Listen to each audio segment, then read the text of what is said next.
పాఠ సంఖ్య 676తో ఆరంభించుకుంటాం. 676 కొత్త పుస్తకాల్లో దాహము గల వారెల్లారు నీళ్ల యొద్దకు రారండి అనే పాటతో ఆరంభిస్తాం. 676 కొత్త ప్రతుల్లో, పాత వాటిలో 660 దాహము గల వారెల్లారు నీళ్ల యొద్దకు రారండి. 676 కొత్త పుస్తకాల్లో, పాత వాటిలో 600.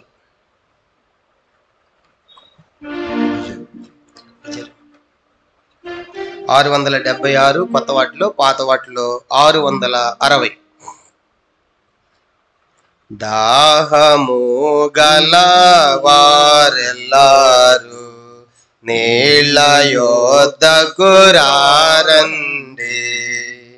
దాహము గల వారెల్లారు నీళ్ల యొద్దకు రారండి.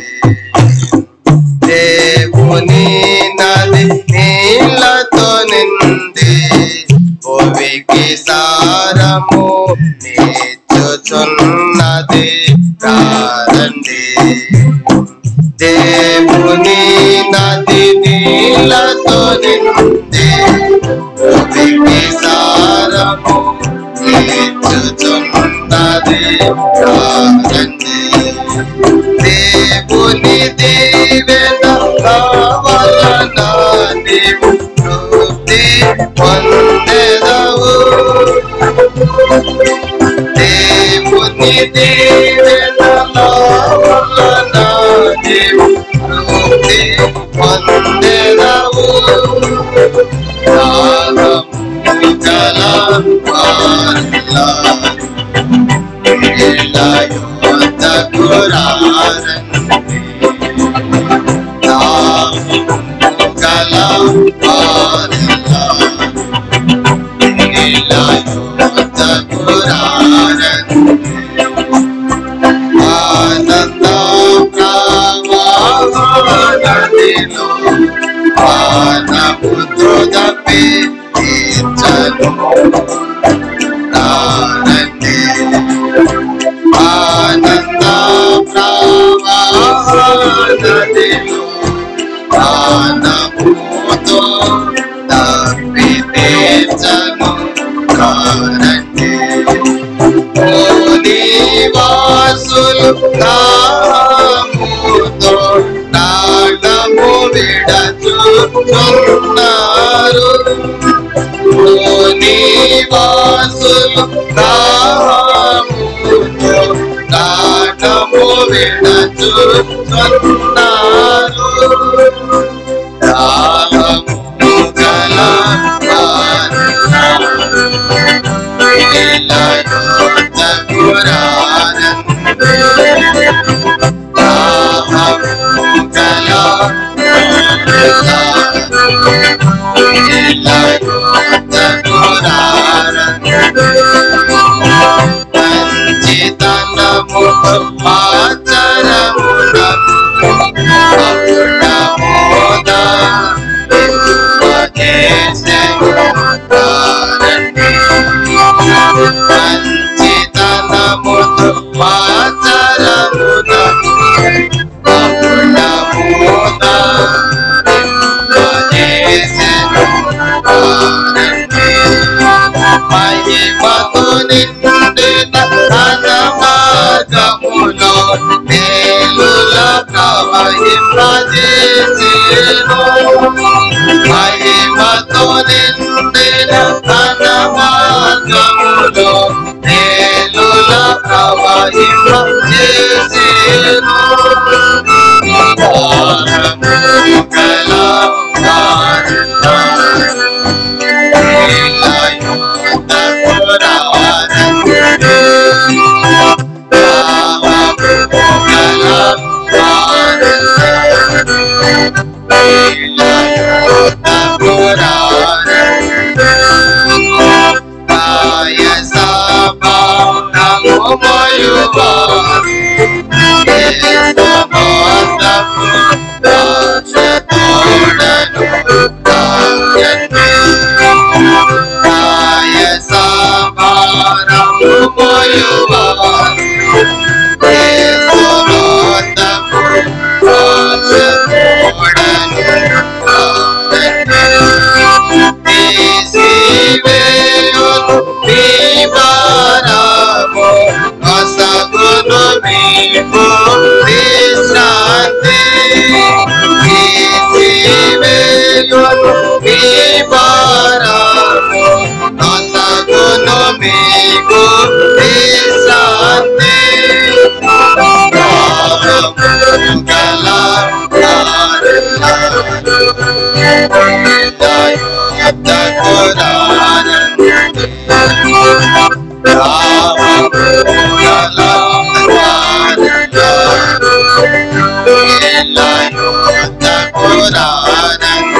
పాట సంఖ్య 466 కొత్త బ్రతుల్లో 466, పాత వాటిలో 463.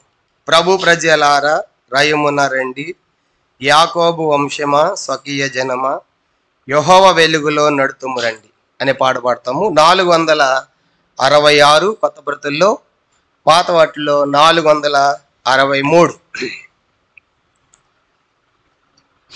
ప్రభు ప్రజలారా రయమున రండి, యాకోబు వంశమా స్వకీయ జనమా, యెహోవా వెలుగులో నడుతుము రండి, యెహోవా వెలుగులో నడుతుము రండి.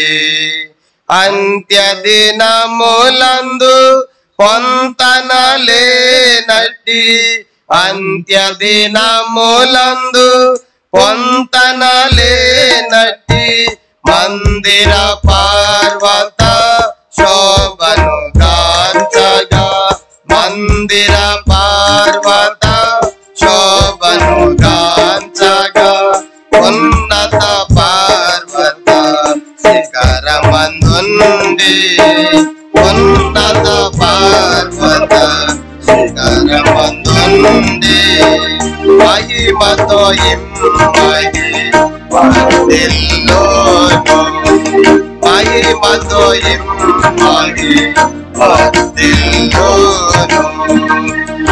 ప్రజలారా రయమున రండి, యాకోబు వంశమా స్వకీయ జనమా, యెహోవా వెలుగులో నడుతుము రండి, యెహోవా వెలుగులో నడుతుము రండి. యెహోవా మందిర మందున బోధించు, యెహోవా మందిర మందున బోధించు, హిత బోధను విని తన త్రోవ నడువగా, హిత బోధను విని తన త్రోవ నడువగా, యాకోబు దేవుని వాసమునకు, యాకోబు దేవుని వాసమునకు, పంక్తులై జనులు పంగిడివారు, పంక్తులై జనులు పంగిడివారు. ప్రజలారా రయమున రండి, యాకోబు వంశమా స్వకీయ జనమా, యెహోవా వెలుగులో నడుతుము రండి, యెహోవా వెలుగులో నడుతుము రండి. యెహోవా వంతు ఆయన జనమే, యెహోవా వంతు ఆయన జనమే, యాకోబే తన స్వాస్యం గాయన్, యాకోబే తన స్వాస్యం గాయన్. భీకర ఎడారిలో కనుగొనే వారిని, భీకర ఎడారిలో కనుగొనే వారిని, ఎంచెను కాచెను పాపగను, ఎంచెను కాచెను పాపగను. ప్రజలారా రయమున రండి, యాకోబు వంశమా స్వకీయ జనమా, యెహోవా వెలుగులో నడుతుము రండి, యెహోవా వెలుగులో నడుతుము రండి. కమనీయం బగు కలగని యాకోబు, కమనీయం బగు కలగని యాకోబు, కాంచెను నీచెనం దివికి, కాంచెను నీచెనం దివికి, నిలువగా యెహోవా దానికి పైగా, నిలువగా యెహోవా దానికి పైగా, ఏది కాదని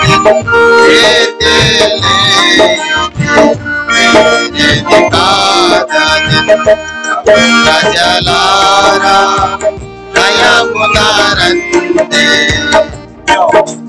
వంశమా స్వర్గీయ జనమా యెహోవా వెలుగును రండి యెహోవా వెలుగును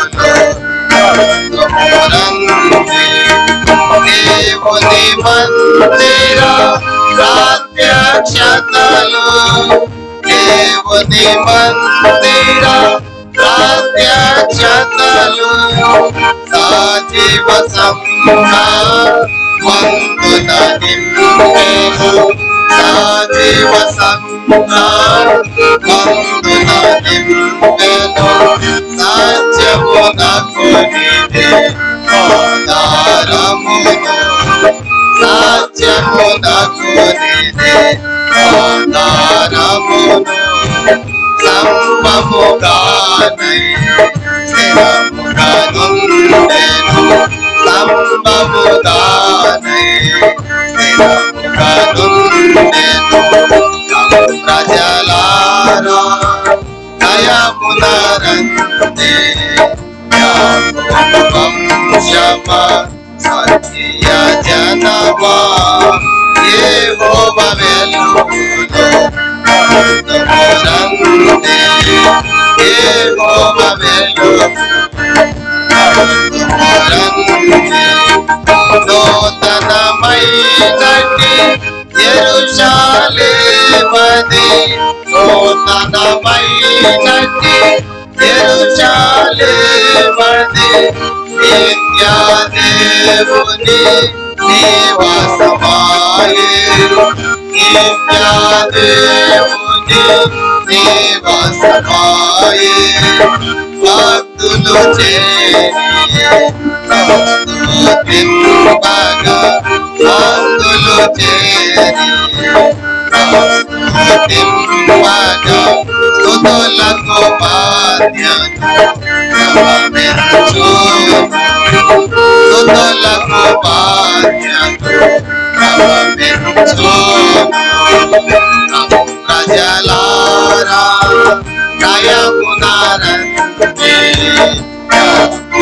వంశమా స్వర్గీయ జనమా యెహోవా వెలుగును రండి యెహోవా వెలుగును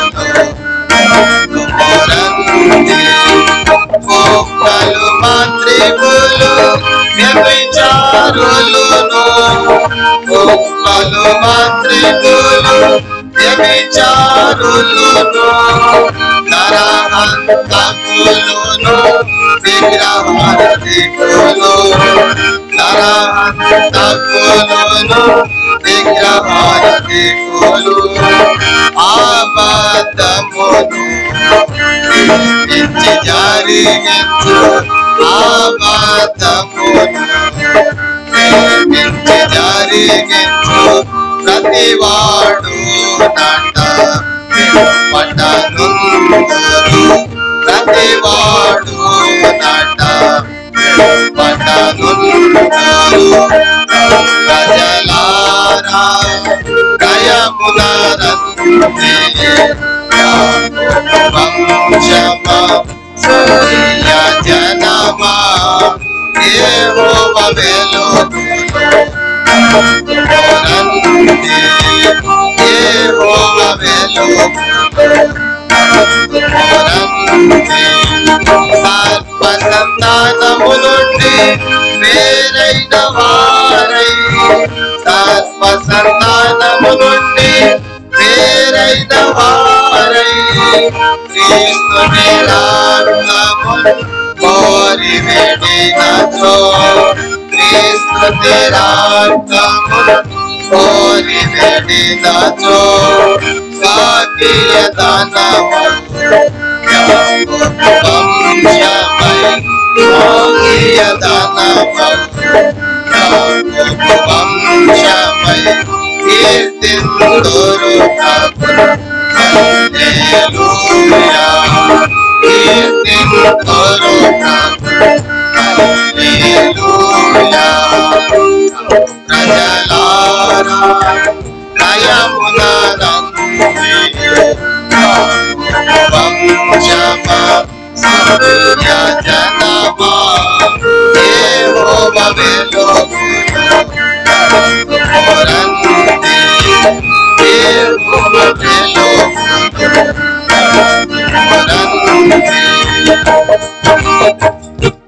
మరి ఒక చిన్న పాట పాడతాము.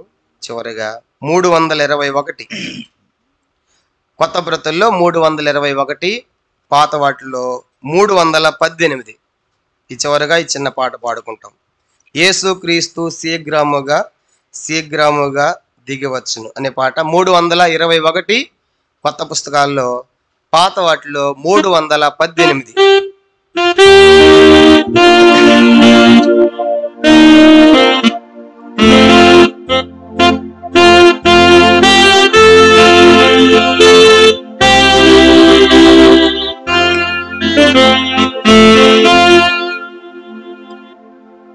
యేసు క్రీస్తు శీఘ్రముగా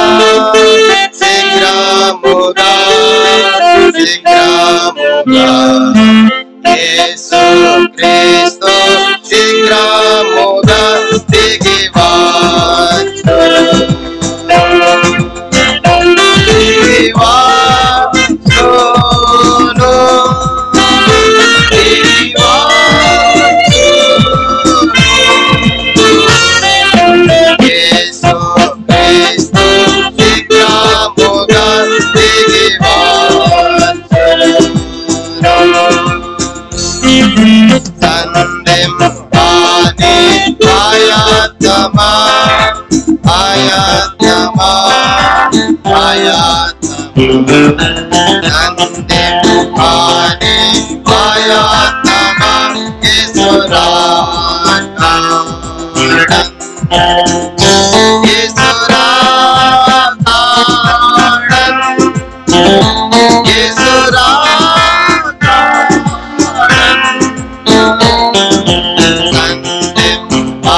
బైబిల్ పలబడుకుంటాము.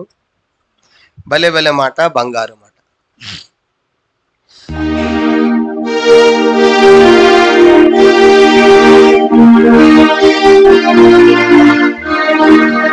భలే భలే మాట బంగారు మాట, బైబిల్లో మాట మాట. భలే భలే మాట మాట, బైబిల్లో మాట మాట. నా జీవితాన ఈ జీవితాన పర్వాని మాట మాట. నా జీవితాన ఈ జీవితాన పర్వాని మాట మాట. భలే భలే మాట బంగారు మాట, బైబిల్లో మాట మాట. భలే భలే మాట బంగారు మాట, బైబిల్లో మాట మాట. ప్రార్థన చేసుకుంటాం.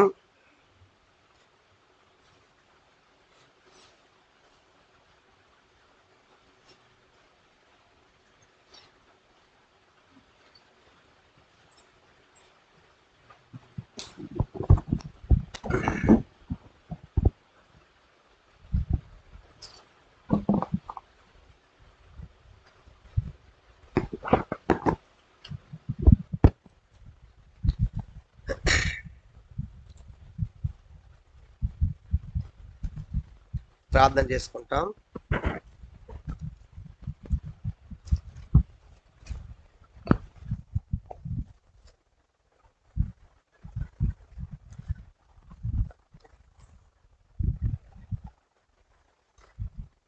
పరలోకమందున్న మా తండ్రి, పరిశుద్ధ దేవ, జీవాధిపతి, మహోన్నతుడా, మీ స్తోత్రాలు చెల్లిస్తూ ఉన్నాం. నీ ప్రియమైన కుమారుడు, మా రక్షకుడు యేసు ప్రభువారి శ్రేష్టమైన నామపేట మరోసారి ఈ సాయంకాల సమయంలో మీ సన్నిధిలో సాగిలిపడి మిమ్మల్ని ఆరాధించి పూజించి గణపరుస్తున్నాం. పాటల ద్వారా మా హృదయాలను ఉత్తేజపరిచినందుకే స్తోత్రాలు చెల్లిస్తున్నాం. తిరిగి ప్రభా ఈ సమయంలో రాజుల యొక్క చరిత్రలు మేము ధ్యానం చేస్తూ ఉన్నాం. తండ్రి, యుగాంతం ముందన మాకు బుద్ధి కలగడానికై దుష్టాంతం సంభవించిన సంగతులు రాయించి పెట్టారు. అవి వింటున్నప్పుడు, చదువుతున్నప్పుడు, ధ్యానం చేస్తున్నప్పుడు అలా మేము చేసి నష్టపోకూడదని తండ్రి మీరు హెచ్చరికగా బోధ కలుగు నిమిత్తమై, బుద్ధి కలుగు నిమిత్తమై, మాకు జీవం కలుగు నిమిత్తమై రాయించిన లేఖనాలకై మీకు స్తోత్రాలు చెల్లిస్తూ ఉన్నాం. ఈ దినం తండ్రి మరొక రాజు ప్రభా మరి ఆశ యొక్క చరిత్ర మేము చూడబోతున్నాం. మీరు సహాయం చేయండి, మీ సహాయాన్ని కోరుతున్నాం ప్రభా. మానవ హద్దుబాట్లు చేయబడి పరిచయాన్ని విస్తరింప చేయండి. నీ ప్రజలకు అర్థమవు రీతిలో బోధించట్లో తండ్రి కావాల్సిన కృప, మీ ఆత్మ సహాయాన్ని దయచేయండి. మీరు అనుగ్రహిస్తేనే తప్ప మేము ఎవరమో ఏమీ పొందలేము. మా హృదయాల్లో ఖాళీ చేసి మీ ఆత్మతో నింపి నీ ప్రజలమైన మా అందరికీ కావలసిన వర్తమాన వాక్కులు దయచేసి మీరే మహిమ పొందమని మీకు అప్పగించుకుని వందనాలు చెల్లిస్తూ యేసుక్రీస్తు వారి పరిశుద్ధమైన నామములో ప్రార్థించి వేడుకొనుచున్నాము తండ్రి. ఆమేన్.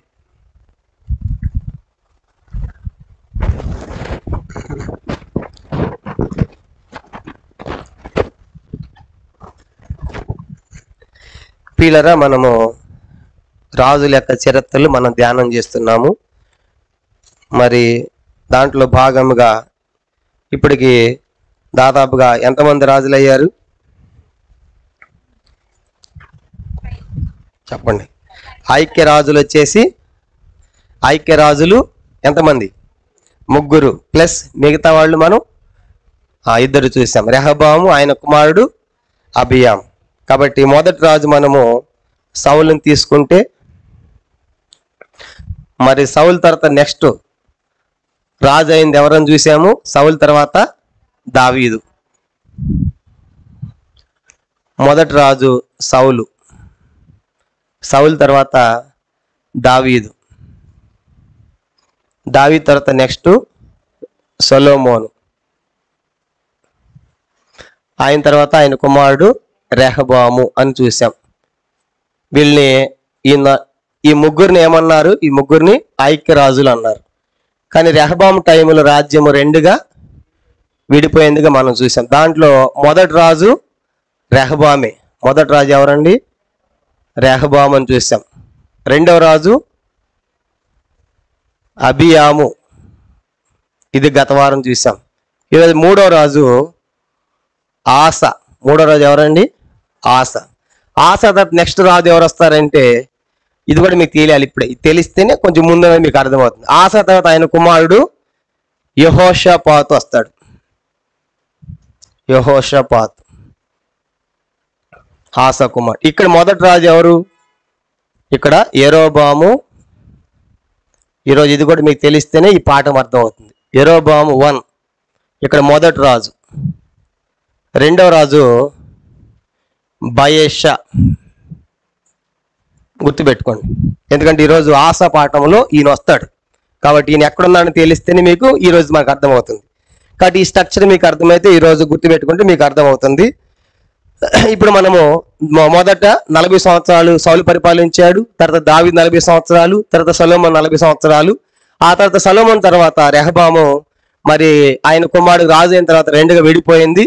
అది ఇశ్రాయేల్ రాజ్యము, ఇది యోధా రాజ్యం, అది ఉత్తర రాజ్యము, ఇది దక్షిణ రాజ్యం. అది 10 గోత్రాలు, ఇది 2 గోత్రాలు. కనుక ఇక్కడ 20 మంది రాజులు, అక్కడ 19 మంది రాజులు వచ్చినట్లుగా మనం ఇప్పటికే మరి ఉపోద్ఘాతం అంతా చూసాం. కాబట్టి ఇప్పుడు మరి అబియాము, గత వారం చెప్పాం కదా, అబియాము ఎంత ఆత్మీయంగా మరి ఆరంభం ఉందో మనం చూసాము. కానీ ముగింపు ఎంత విచారంగా ముగించినట్లుగా మనము అబియాముకి చరిత్ర మనం చూసాం. కానీ ఇప్పుడు మళ్ళీ అది రిపీట్ చేయట్లేదు, ఎందుకంటే టైం చాలా అవుతుందని, కనుక సమయం సరిపోదు కాబట్టి.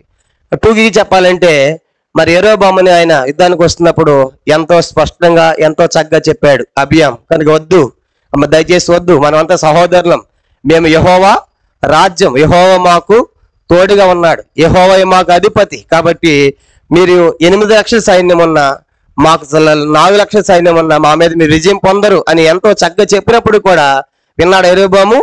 వినలేదు. కనుక ఆ సైన్యం 2 భాగాలు విభాగించి యోధా వారికి వెనక 4 లక్షలు, ముందు 4 లక్షలు పెట్టి యుద్ధం చేశారు. అయితే అప్పుడు యోధా వాళ్ళు ఏం చేశారు చెప్పండి? దేవునికి ప్రార్థన చేశారు. దేవుడు అలా ప్రార్థన చేసినప్పుడు ఆ సైన్యాన్ని మొత్తినప్పుడు ఈ 4 లక్షల సైన్యము అక్కడ 8 లక్షల సైన్యం ఎంతమంది చంపిందని చూసాము? అది మర్చిపోయినట్టున్నారు. అప్పుడు 5 లక్షలు, ఎన్ని లక్షలు? 4 లక్షలు, 8 లక్షలు, 5 లక్షలు పోతే ఇంకా వాళ్ళకి 3 లక్షలు. అప్పటి నుంచి అబియాం మీద యుద్ధం చేయాలంటే భయపడి బలము పుంజుకోలేకపోయాడు యెరోబాం. కనుక అలాగూ ఆ అబియాము అంత గొప్ప కార్యాలు చేసినప్పుడు చివరికి మళ్ళీ 14 మంది భార్యలు చేసుకున్నాడు. కనుక ఎప్పుడైతే ఆ విజయం వచ్చిందో గర్వము పతనము స్టార్ట్ అయినట్టు మనం చూస్తాం. అనేక మంది భార్యలు వివాహం చేసుకున్నాడు. ధర్మశాస్త్రం ప్రకారం అనేక మంది వివాహము చేసుకోవద్దు, కానీ చేసుకుని పిల్లల్ని కన్నాడు. చివరికి మరి ఆ పాప మార్గాల్లో నడిచి చనిపోయినట్టుగా చూసాం. చరిత్రకారులు ఏమంటున్నారంటే అబియామును దేవుడే మొత్తాడు, దేవుడే చంపాడు. కనుక అతని పాపకి బట్టి అనేది రాజుల గ్రంథంలో మనం చూసాం. కాబట్టి అలాగూ అబియాము యొక్క అంతము మనం చూసాము. తర్వాత ఇప్పుడు అతని కుమారుడు, అబియాము యొక్క కుమారుడు ఎవరంట? ఆసా. ఈరోజు ఆసా యొక్క చరిత్ర మనం చూడబోతున్నాం. ఆసా అంటే అర్థం ఏంటంటే వైద్యుడు అని అర్థం. ఆసా అంటే వైద్యుడు, దాని అర్థం. ఆసా అంటే వైద్యుడు. మరి ఇప్పుడు ఆసా తండ్రి ఎవరు చెప్పండి? Very good. ఎవరు ఆసా తండ్రి? అబియాం. అది రాసుకుంది, ఆసా తండ్రి అబియాం. మరి ఆసా తల్లి, మనకి ఇప్పుడు ఆసా తల్లి తెలియాలి. అందుకే ఇక్కడ యెహోషాపాతుని ఎందుకు చెప్పానంటే నెక్స్ట్ రాజు ఇక్కడ ఈ టైంలోనే మనకు ఆ తల్లి తెలుస్తుంది. చూడండి తల్లి ఎవరంటే, చదువుకుంటాం ఇప్పుడు బైబిల్లోకి వెళ్తాము. తల్లి ఎవరంటే 2 దినవృత్తాంతములు 20వ అధ్యాయం. 2 దినవృత్తాంతములు 20వ అధ్యాయము 31వ వచనం చూడండి. 2 దినవృత్తాంతములు, 2 Chronicle chapter 20. 2 దినవృత్తాంతములు 20వ అధ్యాయం. తల్లి తీయాలంటే 2 దినవృత్తాంతములు 20వ అధ్యాయము. ఇప్పుడు మనం 31వ వచనం చదువుతున్నాం. 31 చదవండి. యెహోషాపాతు యోధా రాజ్యమును ఏలెను. అతడు ఏలన ఆరంభించినప్పుడు 35 సంవత్సరముల వాడై యెరూషలేములో 25 సంవత్సరములు ఏలెను. అతని తల్లి హిల్కీ కుమార్తె, ఆమె పేరు అజూబా. ఇప్పుడు ఈమె ఎవరి తల్లి? అక్కడ అది ఇక్కడ చదువుకున్నారు కదా. యెహోషాపాతు యోధరాజుని పరిపాలించాడంటే ఇప్పుడు ఆసా తర్వాత నెక్స్ట్ రాజు ఎవరు చెప్పండి? ఆసా తర్వాత రాజు అయ్యేది ఎవరు? యెహోషాపాతు. కానీ ఇప్పుడు అతని గురించి మనం చదువుతున్నాం. ఈరోజు అతని గురించి కాదు, కానీ ఇప్పుడు ఆసా తల్లి తెలియాలంటే అది మనకు తెలియాలి. ఇక్కడ రాయబడిన మాట ఏంటంటే మనం చూసాం, ఇది ఫోన్ వస్తున్నట్టు చూడు, ఇది మనం చూసామంటే మరి అతని తల్లి అంటే ఈ యెహోషాపాతు యొక్క తల్లి. ఇక్కడ మనం చదివింది అంటే ఇప్పుడు ఇది మీకు అర్థం కావాలి. ఇప్పుడు ఇక్కడ యెహోషాపాతు ఎంతకాలం పరిపాలించాడంట? చదవండి అందరూ, మీకు అర్థం కావాలని. 20:31 యెహోషాపాతు యోధా రాజ్యమును ఏలెను. అతడు ఏలన ఆరంభించినప్పుడు 35 సంవత్సరములు వాడే యెరూషలేము 20 సంవత్సరములు ఏలెను. కానీ ఇప్పుడు యెహోషాపాతు ఎంతకాలం పరిపాలించాడంట? 25. ఇప్పుడు యెహోషాపాతు యొక్క తల్లి ఇప్పుడు చదవండి. ఆయన తల్లి ఎవరంట? ఆ తల్లి షిల్హి కుమార్తె, ఆమె పేరు అజూబా. తల్లి ఎవరంటే ఇప్పుడు చెప్పండి అంటే అజూబా. ఎవరు తల్లి? ఆసా తల్లి అంట. యెహోషాపాతు తల్లి. అప్పుడు ఆసాకి ఏమైద్ది? భార్య. అది గుర్తుపెట్టుకోండి. సారీ, నేను పొరపాటు చెప్పాను. ఆసా. మరి ఆసా తండ్రి ఎవరని చెప్పాను చెప్పండి. తండ్రి అబియాము, తల్లి అజూబా. అది గుర్తుపెట్టండి. ఇప్పుడు మనకి ఆసా తల్లి ఎవరో తెలిసింది. ఆసా యొక్క క్షమించండి, ఆసా యొక్క తండ్రి ఎవరో తెలిసింది. ఆసా యొక్క తల్లి కన్ఫ్యూజ్ కావద్దు. ఇప్పుడు మనము ఈరోజు ఆసా గురించి వస్తాం. ఆసా అంటే అర్థం ఏం చెప్పండి? ఆసా అంటే వైద్యుని అర్థం. ఇప్పుడు ఆసా తండ్రి ఎవరని చూసాము? అబియాం. ఆసా తండ్రి అబియాం. ఇప్పుడు తల్లి తెలియాలంటే ఆసా తల్లి గురించి ఇక్కడ యెహోషాపాతు దగ్గర మనం చదివాం. యెహోషాపాతు తల్లి అజూబా. చెప్పండి ఎవరంటే ఈమె? యెహోషాపాతుకి ఏమైంది? అందరు చూడండి. ఇప్పుడు యెహోషాపాతుకి తల్లి అయింది. యెహోషాపాతు తల్లి అంటే ఆసాకి ఏమైంది? భార్య అయింది. గుర్తుపెట్టుకోండి. ఇప్పుడు ఆసాకేంటి? ఆసా భార్య అజూబా, యెహోషాపాతు తల్లి. కానీ ఇప్పుడు తండ్రి ఏమో అబియాము, తల్లి ఏమో అజూబా అని గుర్తుపెట్టుకోండి. ఇంకా కనిపిస్తుంది చాలా మందికి. ఇది ఆసా తల్లి డైరెక్ట్గా రాయబడలేదు. ఆసా తల్లి గురించి చాలా మంది ఇంకా కనిపిస్తుంది. మళ్ళీ చెప్తా. ఇప్పుడు ఆసా తర్వాత నెక్స్ట్ రాజు ఎవరెవరు చెప్పండి. ఆయన కుమారుడు యెహోషాపాతు రాజు అవుతాడు.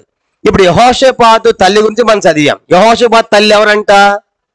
అజూబా. ఇప్పుడు యెహోషాపాతు తల్లి అజూబా అంటే ఈ యెహోషాపాతు ఆసాకి ఏమవుతాడు? కుమారుడు అవుతాడు. ఆసా కుమారుడు కాబట్టి ఇప్పుడు ఆసా కుమారుడు కాబట్టి ఇప్పుడు కుమారుడు. ఇప్పుడు ఆసాకి వీళ్ళ తల్లి ఏమవుతుంది? భార్య అవుతుంది. అర్థమైందా? ఆసాకేమో భార్య, యెహోషాపాతుకేమో తల్లి. అది గుర్తుపెట్టుకోండి. కనుక ఇదంతా మనం తీయాల్సిన అవసరం లేదు. మొదటిది తండ్రి అబియాము, తల్లి అజూబా అని రాసుకోండి. ఇంకా కన్ఫ్యూజ్ ఉంటే మళ్ళీ తర్వాత మీరు వెళ్ళి చదవండి. ఏమైనా డౌట్ ఉంటే మళ్ళీ చెప్తాం.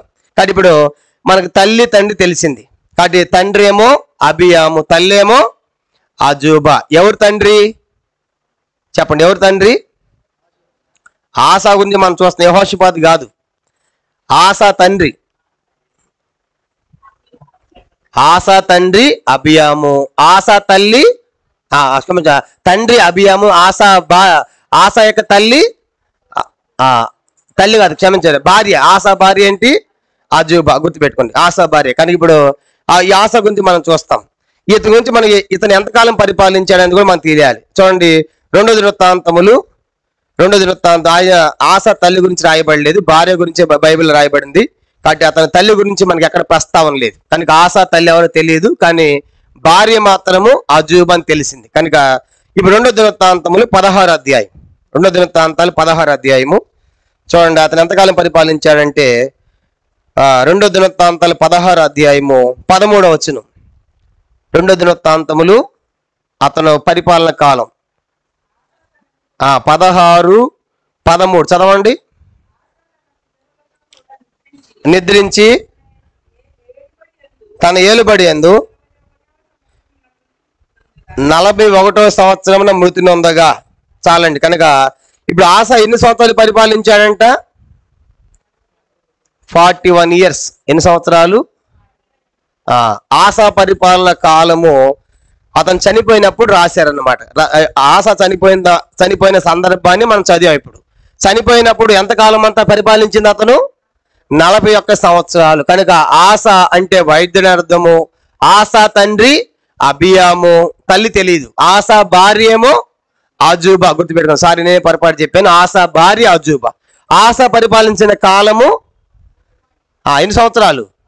41 ఇయర్స్. ఇప్పుడు మరి ఆసా గురించి ఎక్కడెక్కడ రాయబడింది అనే సంగతి ఇప్పుడు మనం చూస్తాం. ఆసా గురించి బైబిల్లో ఎక్కడెక్కడ రాయబడిందంటే చూడండి, 1 రాజుల గ్రంథం. ఈ భాగాలు మీరు తర్వాత చదవండి. 1 రాజులు 15వ అధ్యాయం. 1 రాజులు 15వ అధ్యాయము 9వ వచనం నుండి 24వ వచనం వరకు ఈ భాగమంతా ఆసా గురించి ఉంటది. తర్వాత 2వ దినవృత్తాంతములు 14, 15, 16 అధ్యాయాలు. వీటిల్లో ఆయన చరిత్ర అంతా మనం చూస్తాం. కాబట్టి 1 రాజులు 15వ అధ్యాయము 9 నుంచి 24 వచనాలు, తర్వాత రెండో దినవృత్తాంతములు మరి 14 అధ్యాయము, 15 అధ్యాయము, 16 అధ్యాయం, అంటే టోటల్గా సుమారుగా ఎన్ని అధ్యాయాలు చెప్పండి? మొత్తము ఈ 3 ఈ 2 అనుకున్నాం, మొత్తము 4 అధ్యాయాలు. కాబట్టి ఇప్పుడు ఈరోజు మనము ఇదంతా చదవాలన్నమాట. ఇప్పుడు 4 అధ్యాయాలు ఈ టైంలో చెప్పాలి మీకు. సరే, తొందరగా మనం ముందుకు వెళ్తాం. కానీ ఇప్పుడు అతను ఆస అంటే వైద్యుడు అని మనకు అర్థమైంది. ఆస తండ్రి అబియాము, ఆస భార్య అజూబా 41 సంవత్సరాలు పరిపాలించాడు. ఈ 2 భాగాల్లో అతని చరిత్ర మనకి రాయబడింది. ఇప్పుడు మరి దినవృత్తాంతములు ఎక్కువ ఉంది కాబట్టి ఆయన చరిత్ర, యోధ రాజులంతా గురించి కూడా దినవృత్తాంత గ్రంథంలోనే ఎక్కువ ఉంటుంది వాళ్ళ చరిత్ర. యోధ రాజుల గురించి దినవృత్తాంతములు చాలా విపులంగా రాయబడింది. కాబట్టి మనం ఇప్పుడు ఎక్కడికి వెళ్ళాలి? ఇప్పుడు మొట్టమొదటి ఇతని చరిత్ర చూడాలంటే చెప్పండి, ఇప్పుడు ఎక్కడికి వెళ్ళాలి? మనము ఏ అధ్యాయానికి వెళ్ళాలి? దినవృత్తాంతం ఎక్కడ వెళ్ళాలి? 14 అధ్యాయం. అందరికీ రెండో దినవృత్తాంతాలు 14 అధ్యాయం. ఇప్పుడు ఆసా యొక్క చరిత్ర మనము స్టార్ట్ చేస్తున్నాం, చూడబోతున్నాం. చూడండి, రెండో దినవృత్తాంతములు 14 అధ్యాయం మొదటి 2 వచనాలు చదువుతాం. చూడండి, మొదటి 2 వచనాలు చదవండి. రెండో దినవృత్తాంతములు 14 అధ్యాయం మొదటి 2 వచనాలు. అబియా తన పితరులతో కూడా నిద్రింపగా జనులు అతనిని దావీదు పట్టణం మందు పాతిపెట్టిరి. అతనికి బదులుగా అతని కుమారుడైన ఆస రాజాయను. కనుక అబియా చనిపోయాడు, ఆస రాజయ్యాడు. ఇప్పుడు చదవండి. ఇతని దినముల్లో దేశము 10 సంవత్సరములు నెమ్మది పొందెను. ఎవరి దినాల్లో? ఆసా దినాల్లో. కాబట్టి ఆసా దినాల్లో దేశమంతా ఎలా ఉందంట? నెమ్మదిగా ఉంది. కాబట్టి 10 సంవత్సరాలు నెమ్మదిగా ఉంది. కానీ అది గుర్తుపెట్టుకుంటాం. ఎందుకు నెమ్మదిగా ఉందంటే ఆసా రాజైన తర్వాత 10 సంవత్సరాల దేశం ఎందుకు నెమ్మదిగా ఉందంటే కింద 2వ వచనం దాన్ని బట్టి చదవండి. ఎందుకంటే ఎలా ఉన్నాడు ఆయన? ఆస తన దేవుడిని యెహోవా దృష్టికి అనుకూలముగాను యథార్థముగాను నడిచిన వాడై. ఇది మొట్టమొదటి సంగతి. కనుక ఆసలో ఉన్నటువంటి మంచి లక్షణం ఏంటంటే, ఒకటి, దేవునికి అనుకూలంగా ఉన్నాడు, దేవునికి అనుకూలంగా నడిచాడు, యథార్థంగా నడిచాడు. అంటే మన భాషలో, ఇంకా అర్థమయ్యే భాషలో చెప్పాలంటే దేవుని చిత్తాన్ని చేసిన వాడు. దేవునికి అనుకూలంగా ఉండడం అంటే అర్థం ఏంటి? దేవుని చిత్తాన్ని జరిగించిన వాడు. దేవుడు ఏమని చెప్పాడో అలాగే దేవుని యొక్క ఇష్టానుసారంగా దేవుని మార్గాల్లో నడవడానికి ఇష్టపడిన వాడుగా చూస్తాం. కాబట్టి మొట్టమొదటిది దేవునికి అనుకూలంగా ఉన్నాడు. కాబట్టి చాలా ప్రాముఖ్యమైనది మన జీవితాల్లో. దేవుడు మనల్ని కూడా ఆస్వాదించాలంటే, మనకు నెమ్మది ఇవ్వాలంటే, దేవుడు మనల్ని దీవించాలంటే మనము ఎవరికి అనుకూలంగా ఉండాలి చెప్పండి? దేవునికి. కొన్నిసార్లు మనుషులకు అనుకూలంగా ఉన్నా లేకపోయినా దేవుని దృష్టిలో మాత్రం దేవునికి తప్పనిసరిగా అనుకూలంగా ఉండాలి. అందుకే నిన్ను ప్రేమించి నీ నిబంధనలు అనుసరించి వారి మనుజావళిని నువ్వు ఆస్వాదిస్తానే పాట ఉంది. కాబట్టి దేవునికి అనుకూలంగా ఉన్నవాడు మొదటిది. అనుకూలంగా ఉండటమే కాదండి, ఎప్పుడైతే దేవునికి అనుకూలంగా ఉన్నాడో దేవుని చిత్తం చేస్తాడో చేస్తాడు. రెండో పని ఏంటంటే చూడండి, రెండోది ఏం చేస్తున్నాడు? 3వ వచనం చదవండి. 14:3 అందరం కలిసి. అన్య దేవతల బలిపీఠములను పడగొట్టి ఉన్నత స్థలములను పాడు చేసి ప్రతిమలను పగలగొట్టి దేవతా స్తంభమును కొట్టివేయించి. ఇతడు చేసినటువంటి 2వ అద్భుతమైన పని ఏంటంటే, ఒక మాటలో చెప్పాలంటే విగ్రహాలు తొలగించాడు. అందరు చెప్పండి, తొలగించాడంట.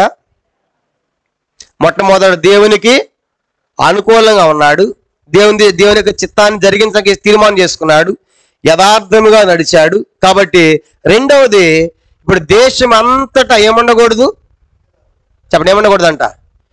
అన్ని తొలగించాడు. ఎంత అద్భుతం కదా! అందుకే ఆసాను దేవుడు 10 సంవత్సరాలు నెమ్మదిచ్చాడు. కాబట్టి దేవునికి అనుకూలంగా జీవించడమే కాదు, ఈయన పరిపాలనలో దేశంలో ఎక్కడ కూడా ఆ విగ్రహాలు ఉండటానికి వీలు లేకుండా మొత్తాన్ని తొలగించాడు. మరి దేవుడు చూసినప్పుడు ఎంత సంతోషం ఉంటాడు దేవుడు నిజంగా ఆసాను చూసినప్పుడు. అందుకే ఆశగా ఏమిచ్చాడు? దేవుడు నెమ్మదిచ్చాడు. కాబట్టి ఇది రెండోది. అంత మాత్రమే కాదు, దేవునికి అనుకూలంగా ఉండి విగ్రహాలు తొలగించడమే కాదు, అతడు చేసిన 3వ పని ఏంటంటే ఇంకా అద్భుతమైంది. చూడండి ఏం చేశాడంటే, కింద 4వ వచనం 2 వారి పితరుల దేవుడిని యెహోవాను ఆశ్రయించుటకును ధర్మశాస్త్రమును బట్టి విధిని బట్టి కీలు జరిగించుటకును యోధా వారికి ఆజ్ఞాపించి. అంటే మరి 3వ సంగతి ఏంటంటే ధర్మశాస్త్ర ప్రకారం జీవించాలి అన్న దేవుని యొక్క వాక్యం. ధర్మశాస్త్రం ప్రకారం ఆజ్ఞల ప్రకారం జీవించాలని యోధా వారందరికి ఏం చేశాడంటే ఆయన ఆజ్ఞాపించాడు. కమాండ్, ఆజ్ఞాపించాడు, ఖచ్చితంగా చేయాల్సిందే, మీకు ఇష్టమైన చేయండి అని చెప్పడం కాదు. కనుక ఇప్పుడు ఆసా రాజు కాబట్టి యోధా వారందరూ ఏం తొలగించాలి? విగ్రహాలు తొలగించాలి, దేశంలో ఉండటానికి వీల్లేదు. రెండవది ఏంటంటే అందరూ కూడా యెహోవాను ఆశ్రయించాలి, అంటే ధర్మశాస్త్రాన్ని బట్టి విధిని బట్టి క్రియలు జరిగించాలి అని చెప్పేసి మరి ఆ దేశం అంతటా కూడా అతడు అంటే ఆసా వాక్యాన్ని ఎంతగా ప్రేమించాడో చూడండి. ధర్మశాస్త్రం అన్నా, ఆజ్ఞలన్నా, కట్టడలన్నా, శాసనాలన్నా, న్యాయ విధులన్నా అంతా ఒకటే. ధర్మశాస్త్రము ఈక్వల్ టు దేవుని వాక్యము అని గుర్తుపెట్టుకోండి. ఎక్కడ ధర్మశాస్త్రం అన్నా, ధర్మశాస్త్రం అంటే ఏంటి? దేవుని వాక్యం. కనుక వాక్యం అంటే ఏంటి? ఆది అందు వాక్యం ఉండను, వాక్యము దేవుని యొద్ద ఉండను, వాక్యమే. అంటే ఇప్పుడు ధర్మశాస్త్రం దేవుని యొక్క వాక్యం దేశం అంతటా ఉండాలంటే ఆశ ఎంత మంచి పని చేశాడు. కనుక దేవునికి అనుకూలంగా ఉన్నాడు తన వ్యక్తిగతంగా. రెండవదిగా దేశంలో ఉన్న విగ్రహాలను తొలగించాడు. మూడవదిగా దేశమంతటా కూడా ఈ ధర్మశాస్త్రము అమలు చేయాలి, కాబట్టి ధర్మశాస్త్ర ప్రకారం నడవాలి అని ఆజ్ఞాపించాడంట. అదొక కమాండ్. చూడండి, ఇప్పుడు మన ప్రధాని ఏదైనా ఒక ఆజ్ఞ జారీ చేశాడు అనుకోండి, అన్ని రాష్ట్రాలు దేశమంతా ఏం చేయాలి? అమలు చేయాల్సిందే. ఆ మధ్య 75వ స్వాతంత్ర దినోత్సవ సందర్భంగా అందరి మీద ఏం పెట్టాలన్నాడు మన ప్రధాని? వజ్రోత్సవాలుగా ఫ్లాగ్ పెట్టాలన్నాడు. చూడండి, అంత రెపరెపలాడిన దేశం అంతా కూడా. ఒక ఆజ్ఞ జారీ అయిందంటే దేశం అంతటా చేయాల్సిందే. కాబట్టి రాజు కాబట్టి ధర్మశాస్త్రాన్ని దేశం అంతటా కూడా వాక్యాన్ని ప్రకటించాడు. మనం చూసినప్పుడు ప్రతి రాజు కూడా ఆరంభములో ఎంతో అద్భుతంగానే ఉంటారు, చివరికే చెడిపోయినట్టుగా ప్రతి రాజుని మనం చూస్తాం. కాబట్టి ఇప్పుడు ఆసా కూడా మూడోదిగా మనం చూసినప్పుడు ధర్మశాస్త్రం అంత ప్రకారం జీవించాడు. కానీ ఇవన్నీ చూసినప్పుడు దేవుడికి ఎంతో సంతోషమైంది. ఆసాకు దేవుడు నెమ్మది ఇచ్చాడు. చూడండి కింద వచనాలు, కింద 5-6 వచనాలు చదువుకుంటాం. 5-6 వచనాలు. ఉన్నత స్థలములను సూర్యదేవత స్తంభములు యోధా పట్టణంలో నుండి తీసివేసును, అతని ఏలుబడిలో రాజ్యము నెమ్మదిగా ఉండెను. చూసారా ఆయన రాజ్యం ఎలా ఉందంటే ఇప్పుడు ఆసా యొక్క రాజ్యం, యోధా రాజ్యం ఎలా ఉంది? నెమ్మదిగా ఉంది. ఇప్పుడు చెప్పండి, నెమ్మదిగా ఉంటాను 3 కారణాలు చెప్పాను. మొదటిది ఏంటి? దేవునికి అనుకూలంగా యథార్థంగా దేవుని చిత్తాన్ని జరిగిస్తున్నాడు. రెండవది అన్ని తొలగించాడు దేశమంతా. మూడవది దేశమంతా ధర్మశాస్త్రము అమలు చేయాలి, ఆజ్ఞాపించాడు. ఆ ధర్మశాస్త్రం ప్రకటించాలి, దాని ప్రకారం జీవించాలని చేశాడు. కాబట్టి ఇది చూసినప్పుడు దేవుడు ఆశగా ఏమిచ్చాడు? దేవుడు ఆశాకి ఏలుబడిన రాజ్యము నెమ్మదిగా ఉండెను. తర్వాత చూడండి కింద వచనాలు, నెమ్మదిగా ఉంది కాబట్టి అనేకమైన పట్టణాలు కడుతూ ఉన్నాడు. చూడండి కింద తర్వాత 6వ వచనం.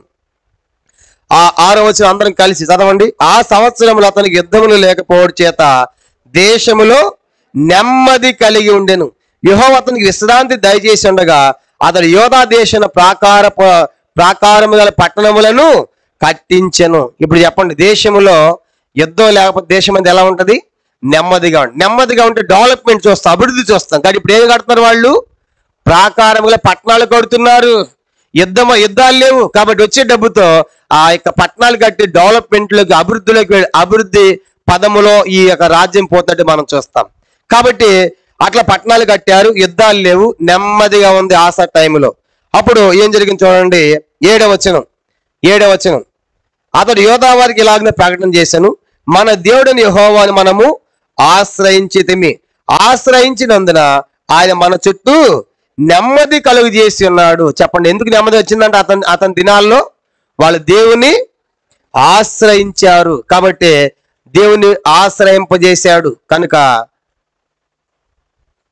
దేవునికి అనుకూలంగా ఉన్నాడు, విగ్రహాలు తొలగించాడు, దేశమంతా ధర్మశాస్త్ర వాక్యాన్ని ప్రకటింపజేశాడు. కనుక ప్రజలందరూ చేయాలి? యెహోవా దేవుణ్ణి ఆశ్రయించాలి. మనం అట్లా ఆశ్రయించాం కాబట్టి దేవుడు మనకి ఏమి ఇచ్చాడు? నెమ్మది ఇచ్చాడని చెప్తున్నాడు. ఇంకా తర్వాత చూసామంటే చూడండి, ఈ దేశమును మనం నిరభ్యంతరముగా తిరగవచ్చును, మనం ఈ పట్టణములను కట్టించి వారికి ప్రాకారములను, గోపురములను, గుమ్మములను, ద్వారబంధములను అమర్చదము. కాగా వారి పట్టణములను కట్టి వృద్ధి నొందిరి. చూసారా ఏమైందంటే ఇప్పుడు ఆ దేశం అంతా ఎలా ఉంది? అభివృద్ధి చెందుతుంది, కనుక విస్తరిస్తూ ఉంది. యుద్ధాలు లేవు, నెమ్మదిగా ఉంది. కాబట్టి దేవుని ఆశ్రయించారు కాబట్టి ప్రాకారాలు, పట్టణాలు అన్ని కడుతూ ఉన్నారు కాబట్టి ఆ యోధా రాజ్యము ఆసా టైంలో అభివృద్ధి పదములు దూసుకుపోతా ఉంది. కాబట్టి అలా డెవలప్మెంట్కి వెళ్ళిపోయింది ఆ రాజ్యం. అలా జరుగుతూ ఉన్నప్పుడు అతని గురించి, అతని రాజ్యం, అతని యొక్క సైన్యాన్ని గురించి కింద మనం చూస్తాం. అయితే ఇప్పుడు ఆసాకున్న సైన్యం ఎంతమంది అంట? చూడండి కింద వచనాలు, 8వ వచనం. ఇలా అభివృద్ధి పదవులు ఉన్నటువంటి ఆస సైన్యం ఎంతమంది? 8వ వచనం చదవండి. ఆ కాలమున డాళ్లను ఈటను పట్టుకొని 3 లక్షల మంది యోధావారును, కేడెములు ధరించి విల్లువేయు 2,80,000 మంది బెన్యామీలను కూడిన సైన్యము ఆసాకు ఉండెను. వీరందరూ పరాక్రమశాలై ఉండిరి. కాబట్టి ఇప్పుడు ఆసా సైన్యము ఎంతమంది అంట? డాళ్లను ఈటలను పట్టుకునే వాళ్ళు ఎంతమంది? 3 లక్షలు. తర్వాత విల్లు వేయవారు, తర్వాత కేడెములు ధరించేటువంటి వాళ్ళు ఎంతమంది అంట? 2,80,000 మంది. అంటే మొత్తం ఎంతమంది? 5,80,000 మంది. అది ఆసా సైన్యం. ఆడ చెప్పండి, మొత్తం టోటల్గా ఆసా సైన్యం ఎంతమంది అంట?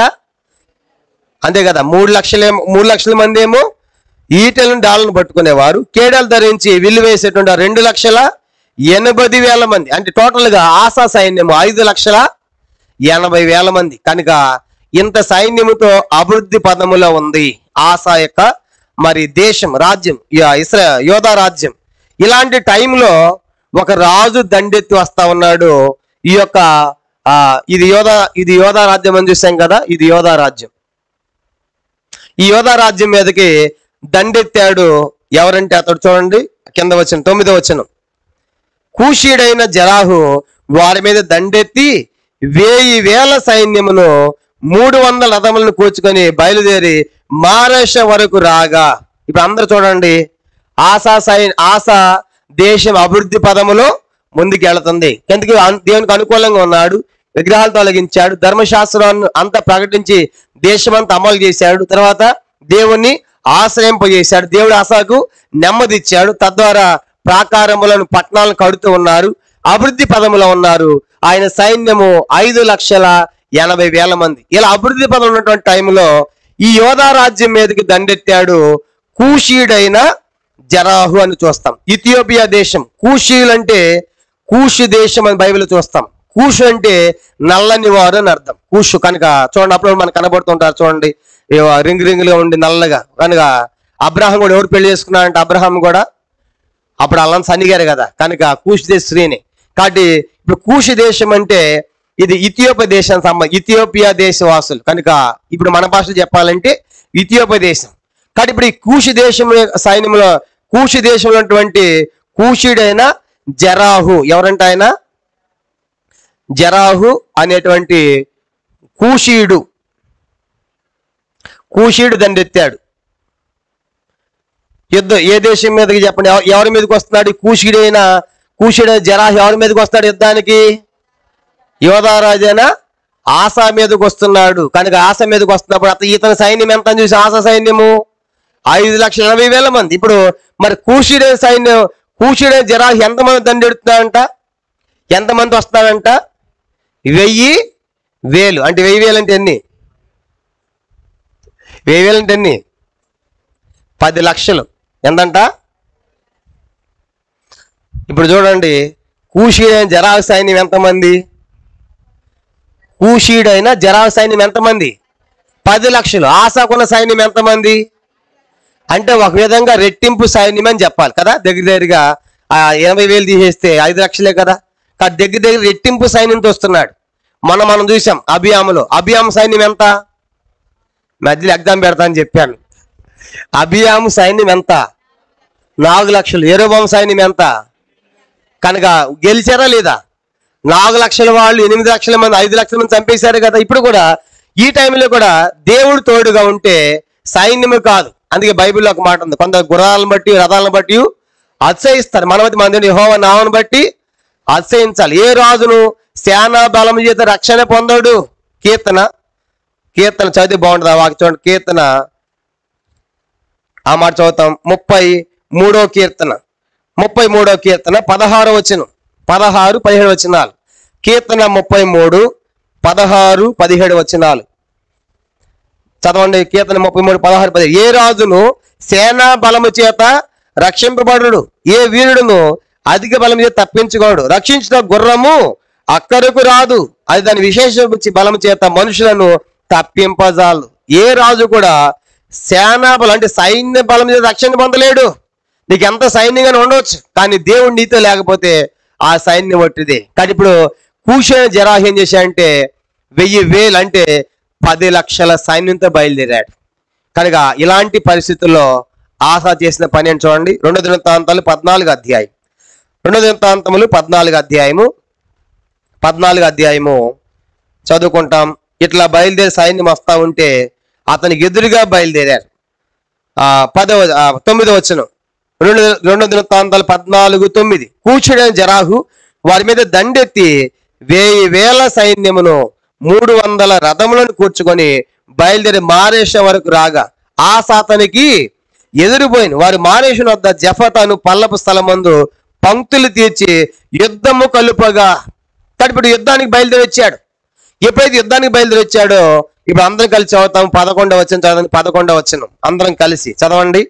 ఆసా తన దేవుని యెహోవాకు మొరపెట్టి, యెహోవా విస్తారమైన సైన్యము చేతిలో ఓడిపోకుండా బలము లేని వారికి సహాయం చేయటకు నీకన్నా ఎవరూ లేరు. మా దేవ యెహోవా మాకు సహాయం చేయము, నిన్నే నమ్ముకొని ఉన్నాము. నీ నామమును బట్టి ఈ సైన్యం ఎదిరించటకు బయలుదేరి ఉన్నాము. యెహోవా నీవే మా దేవుడవు, నరమాత్రుల నీ పైన జయమొంద నీకుమని ప్రార్థింపగా. కాబట్టి ఎప్పుడైతే ఈ 10 లక్షల సైన్యము కూషైన జరాహు బయలుదేరి వస్తున్నాడో ఆసా భయపడలేదు. భయపడక ఏం చేశాడు? దేవునికి ప్రార్థన చేస్తున్నాడు. ఏమని ప్రార్థన చేశాడు? ప్రభా యెహోవా మొరపెట్టాడు. ఇది విస్తారమైన సైన్యము. ఏ సైన్యం అంటే ఇది? అంటే మేముందు 5,80,000 మంది, వాళ్ళు మాకంటే రెట్టింపు ఉన్నారు. కాబట్టి 10 లక్షలు ఉన్నారు. కాబట్టి విస్తారమైన సైన్యం దేవా వీళ్ళు. కాబట్టి తర్వాత మా విస్తారమైన సైన్యం ఓడిపోకుండా బలము లేని వారికి సహాయం చేయము. అంటే మేము ఎలాంటి వారము? బలము లేని వారం. చిన్న సైన్యం మాది, కాబట్టి అది విస్తారమైన సైన్యము.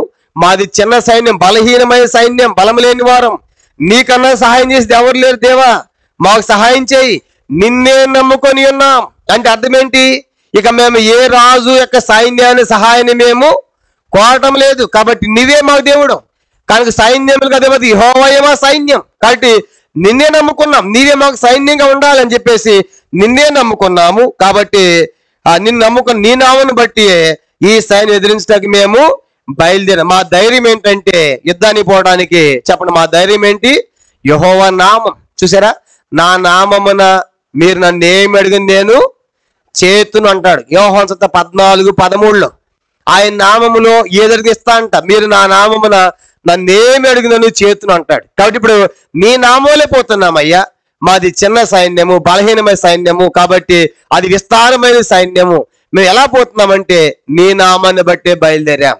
కానీ ఇప్పుడు వాళ్ళు కనుక మమ్మల్ని గెలిచారనుకోండి, నిన్ను గెలిచినట్టే వాళ్ళు అని చూడ మాట అంటారు. చూడండి, నీవే యెహోవా నీవే మా దేవుడవు, నరమాత్రులను నీపైని జయమొంద నీకుము. వాళ్ళు దేని మీద యుద్ధానికి వస్తున్నారా? ఈ కూషైన జరాహు యుద్ధానికి వస్తుంది దేవుని మీదగా, ఆసా మీదగా. కానీ ఆశ ఏమన్నా నా మీద కాదు, నీ మీదకి అంటారు. అర్థం ఏంటి అంటే మేము నీ ప్రజలం, మేము నీ వారం. వాళ్ళు మమ్మల్ని గెలిస్తే నీ మీద గెలిచినట్టే. కాబట్టి నీ పైన జయమందని వద్దు దేవా. కాబట్టి వాళ్ళు మమ్మల్ని గెలిచారంటే నేను గెలిచినట్లే. కాబట్టి ఎవరైనా దేవుని గెలుస్తారా? ఇరిమియా గ్రంథంలో ఒక మాట ఉంటుంది, కనుక యెహోవా నీవే నన్ను గెలిచావని. దేవుడు మనల్ని గెలుస్తారు కానీ మనం దేవుని మనము గెలవలేం. కాబట్టి ఇప్పుడు అదే ప్రార్థన, ఎంత గొప్ప ప్రార్థన చేశాడు. విస్తారమైన సైన్యము, బలం లేని వారము, సహాయం చేసేవారు ఎవరు లేరు, నిన్నే నమ్ముకున్నాం, నువ్వు తప్పక మాకు ఎవరు లేరు. కాబట్టి మేము నరమాత్రుల్లో నీ మీద జయమందని కూడా ప్రార్థన చేశాడు. ఈ ప్రార్థన ఫలితము ఏం జరిగింది చూడండి. ఇప్పుడు 12వ వచనం 12 కలిసి చదువుతాం. యెహోవా ఆ కూషీలను ఆసా ఎదుటను యోధవారి ఎదుటను నిలువనేక వారిని మొత్తినందున వారు పారిపోయిరి. ఎంత సైన్యము? 10 లక్షల మంది సైన్యం దేవుడు మొత్తాడంట. అంటే ఏ అద్భుతం జరిగిందో మనకు తెలియదు, కానీ వచ్చిన వాళ్ళందరూ పారిపోతున్నారు. కనుక పారిపోయేట్టుగా చేశాడు దేవుడు. కాబట్టి ఆ సైన్యం, కాబట్టి వాళ్ళకి ఏ ఉరుములు మెరుపులు పిడికిలు ఏం తెచ్చినా మనకు తెలియదు, రాయబడలేదు. కానీ దేవుడు మొత్తాడు. కాబట్టి మొత్తిని కారణం చేత అందరూ వెనక్కి పారిపోయారు.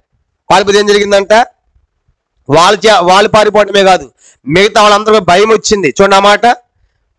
పారిపోయారు. 12-13 వచనం. ఆసాయు అతనితో కూడా ఉన్నవారు గెరారు వరకు వారు తరుముగా కూషీలు మరలా పంక్తులు తీర్చలేక యెహోవా భయము చేతను ఆయన సైన్యపు భయము చేతను పారిపోయేది. యోధా వారు విశేషమైన కొల్ల సొమ్ము పట్టుకొని గెరారు చుట్టూన్న పట్టణములోని వారందరి మీదకి యెహోవా భయం వచ్చిన కనుక ఆ పట్టణములన్నిటిని కొల్లబెట్టి వాటిలో ఉన్న మిక్కుటమైన కొల్ల సొమ్మంతయు దోచుకొనిది. మరియు వారు పశుల సాలను పడగొట్టి విస్తారమైన గొర్రెలను ఒంట్లను సమకూర్చుకొని యెరూషలేమునకు తిరిగి వచ్చిరి.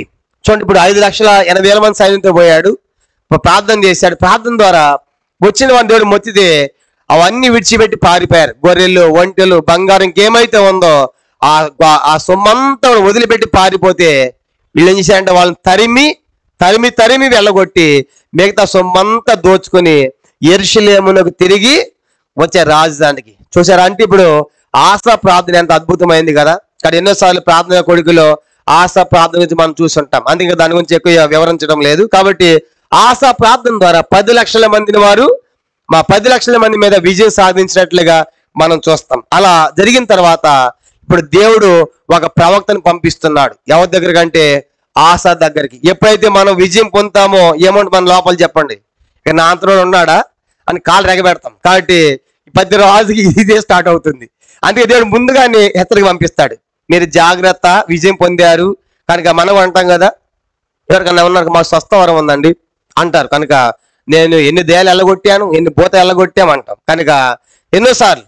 అంటే మన లోపల ఆటోమేటిక్గా ఒక విజయం చూడగానే ఏమొస్తుంది లోపల ప్రతి మనిషి కూడా అతిశయము, గర్వం అనేది ప్రారంభమవుతుంది.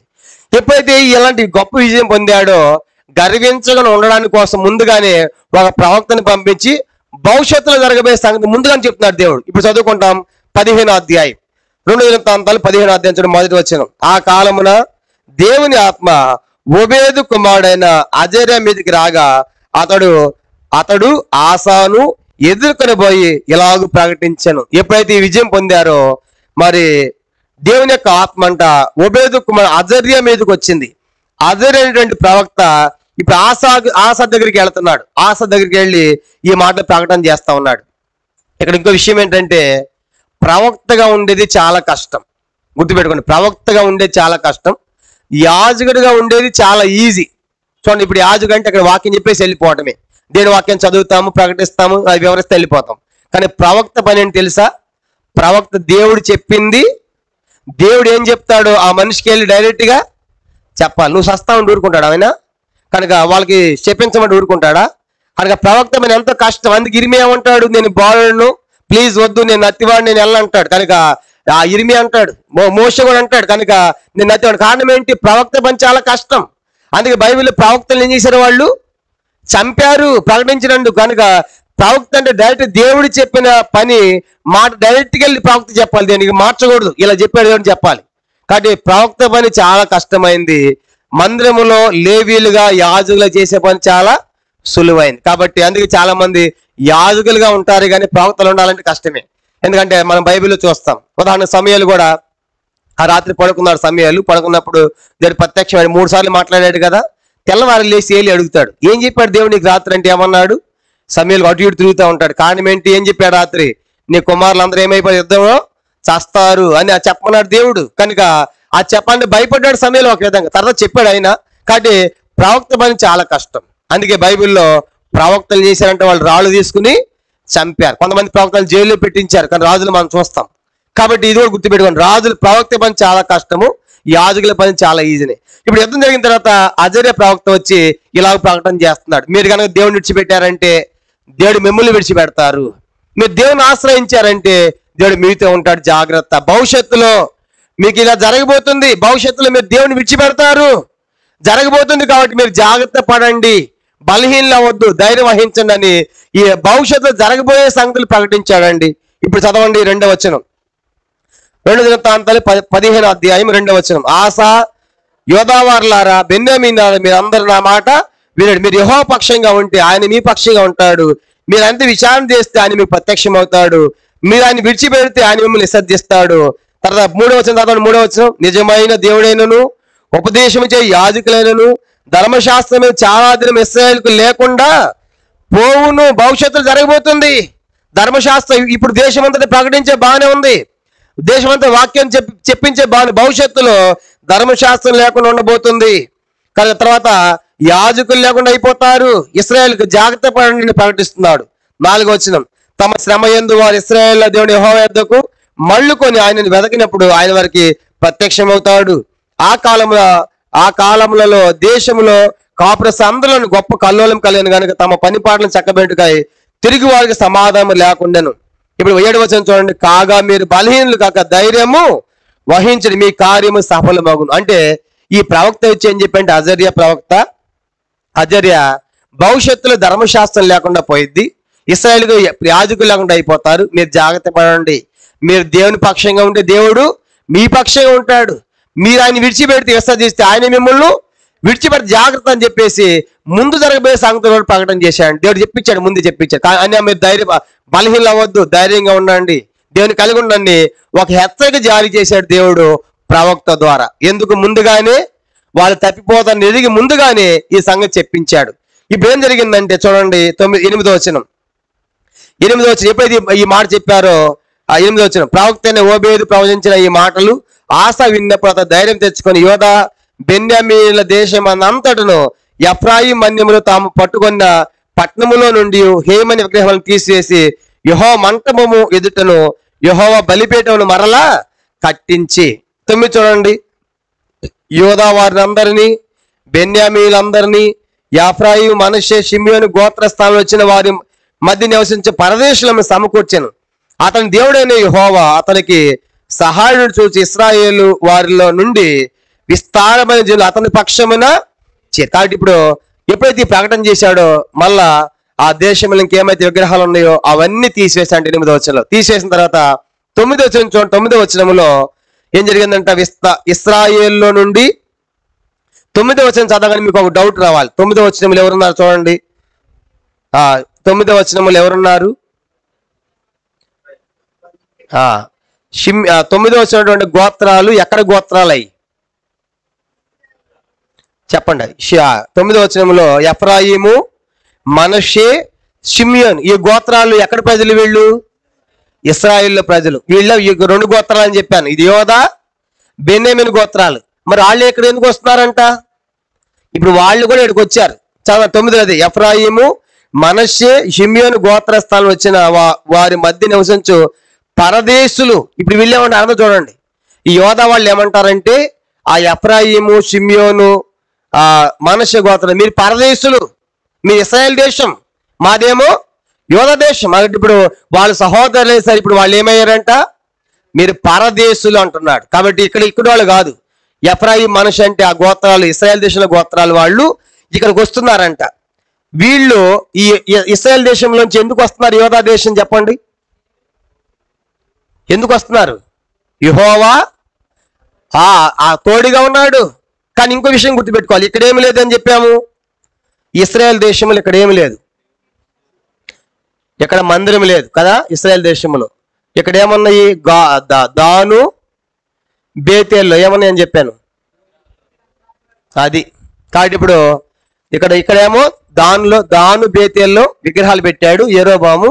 ఇక్కడ మందిరం లేదు, యాజకుడు లేడు, ప్రవక్త లేడు, కనుక బలులు లేవు. కాబట్టి ఇప్పుడు వీళ్ళు ఏం చేశారంటే, ఇక్కడ దేవుడు తోడుగా ఉన్నాడు కాబట్టి ఇక్కడ ఉన్నటువంటి వారు కూడా ఏం చేస్తారు చెప్పండి, వచ్చి వీళ్ళతో చేరుతారు. వీళ్ళు ఏమంటున్నారు వాళ్ళని? మీరు పరదేశులు, సహోదరులే కానీ కాసేపు మీరు బయట ఉండండి, ఎందుకంటే మా దేశం ఇది అన్నట్లుగా వాళ్ళు పరదేశులకు చూశారు.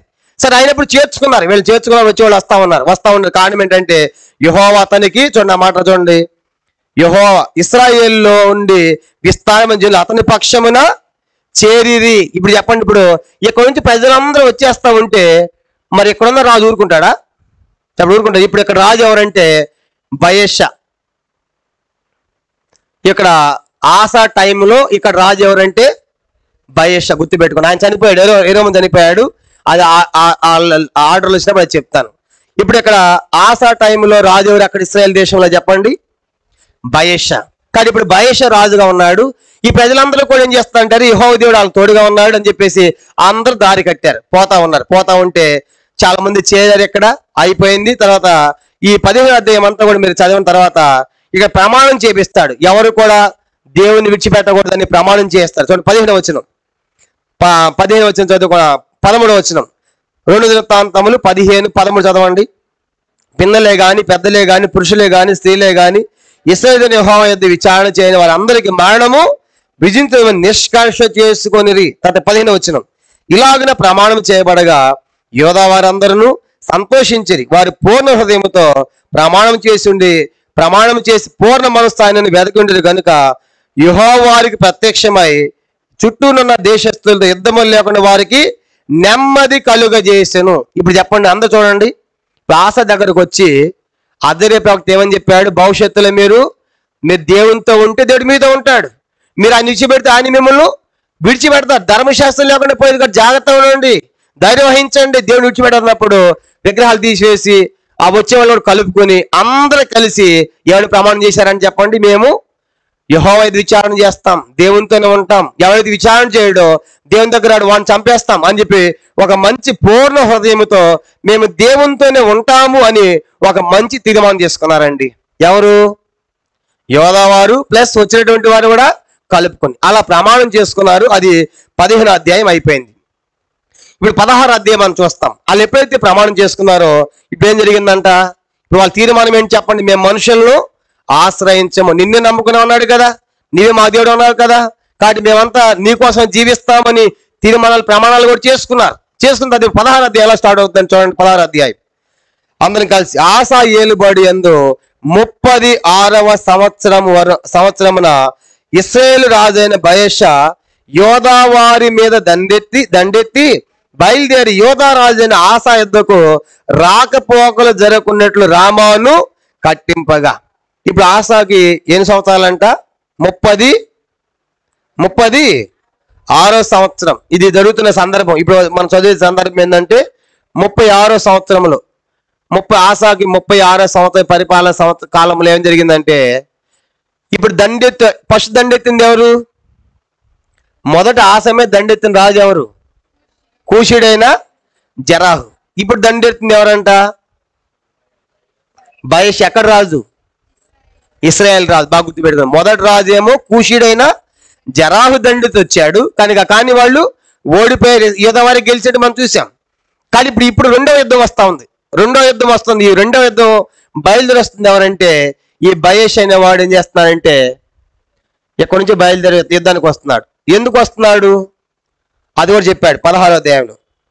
రాకపోకలంట. అందరు చూడండి, ఇశ్రాయేలుకి యోధాకి ఏమున్నాయంట? ఈ రాకపోకలు జరుగుతూ ఉన్నాయి. ఈ రెండింటి మధ్యలో ఇక్కడ ఒక పట్టణం కడుతున్నాడు, గోడ కడుతున్నాడు.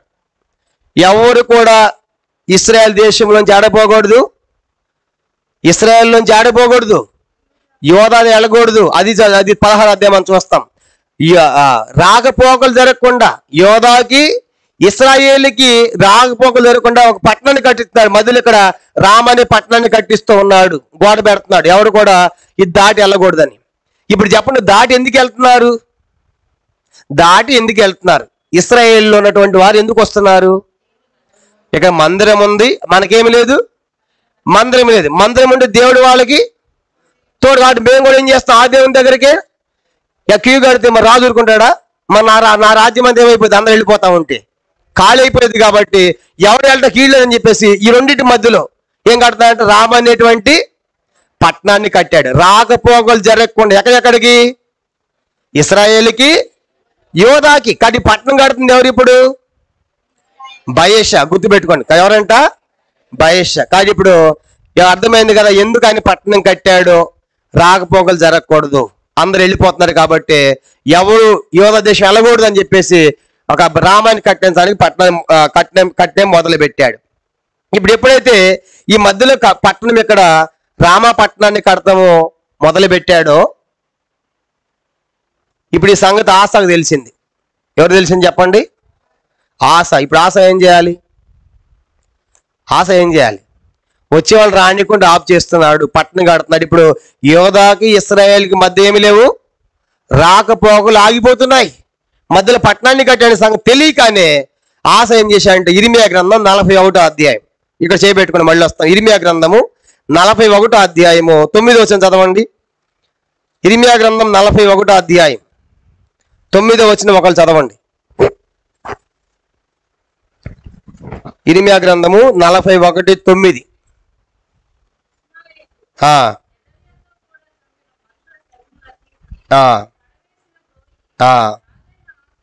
రాజైన ఆశ, చాలండి అందరు చెప్పండి, రాజైన ఆశ, అందరు చెప్పండి, రాజైన ఆశ ఇశ్రాయేలు రాజైన బయషాకు భయపడి. ఇప్పుడు చెప్పండి, ఇక్కడ పట్టణం కడతా ఉంటే ఆశ ఏం చేస్తున్నా అంట? ఎవరికి? ఇశ్రాయేలు రాజైన బయషాకి. అప్పుడు 10 లక్షల సైన్యం అయితే ఏం చేసావు? ప్రార్థన చేసి. ఇప్పుడు ఎందుకు భయం మరి? అంటే ఏమవుతుంది? దేవుణ్ణి విడిచిపెట్టినట్టే కదా, విశ్వాసం లేనట్టే కదా. 5,80,000 మంది 10 లక్షల సైన్యం వచ్చిన పెద్ద ప్రార్థన చేసి విజయం సాధించావు. ఇప్పుడు వాళ్ళు బయష వస్తా ఉంటే, పట్టణం కడతా ఉంటే బయషకి ఏం చేస్తా అంట?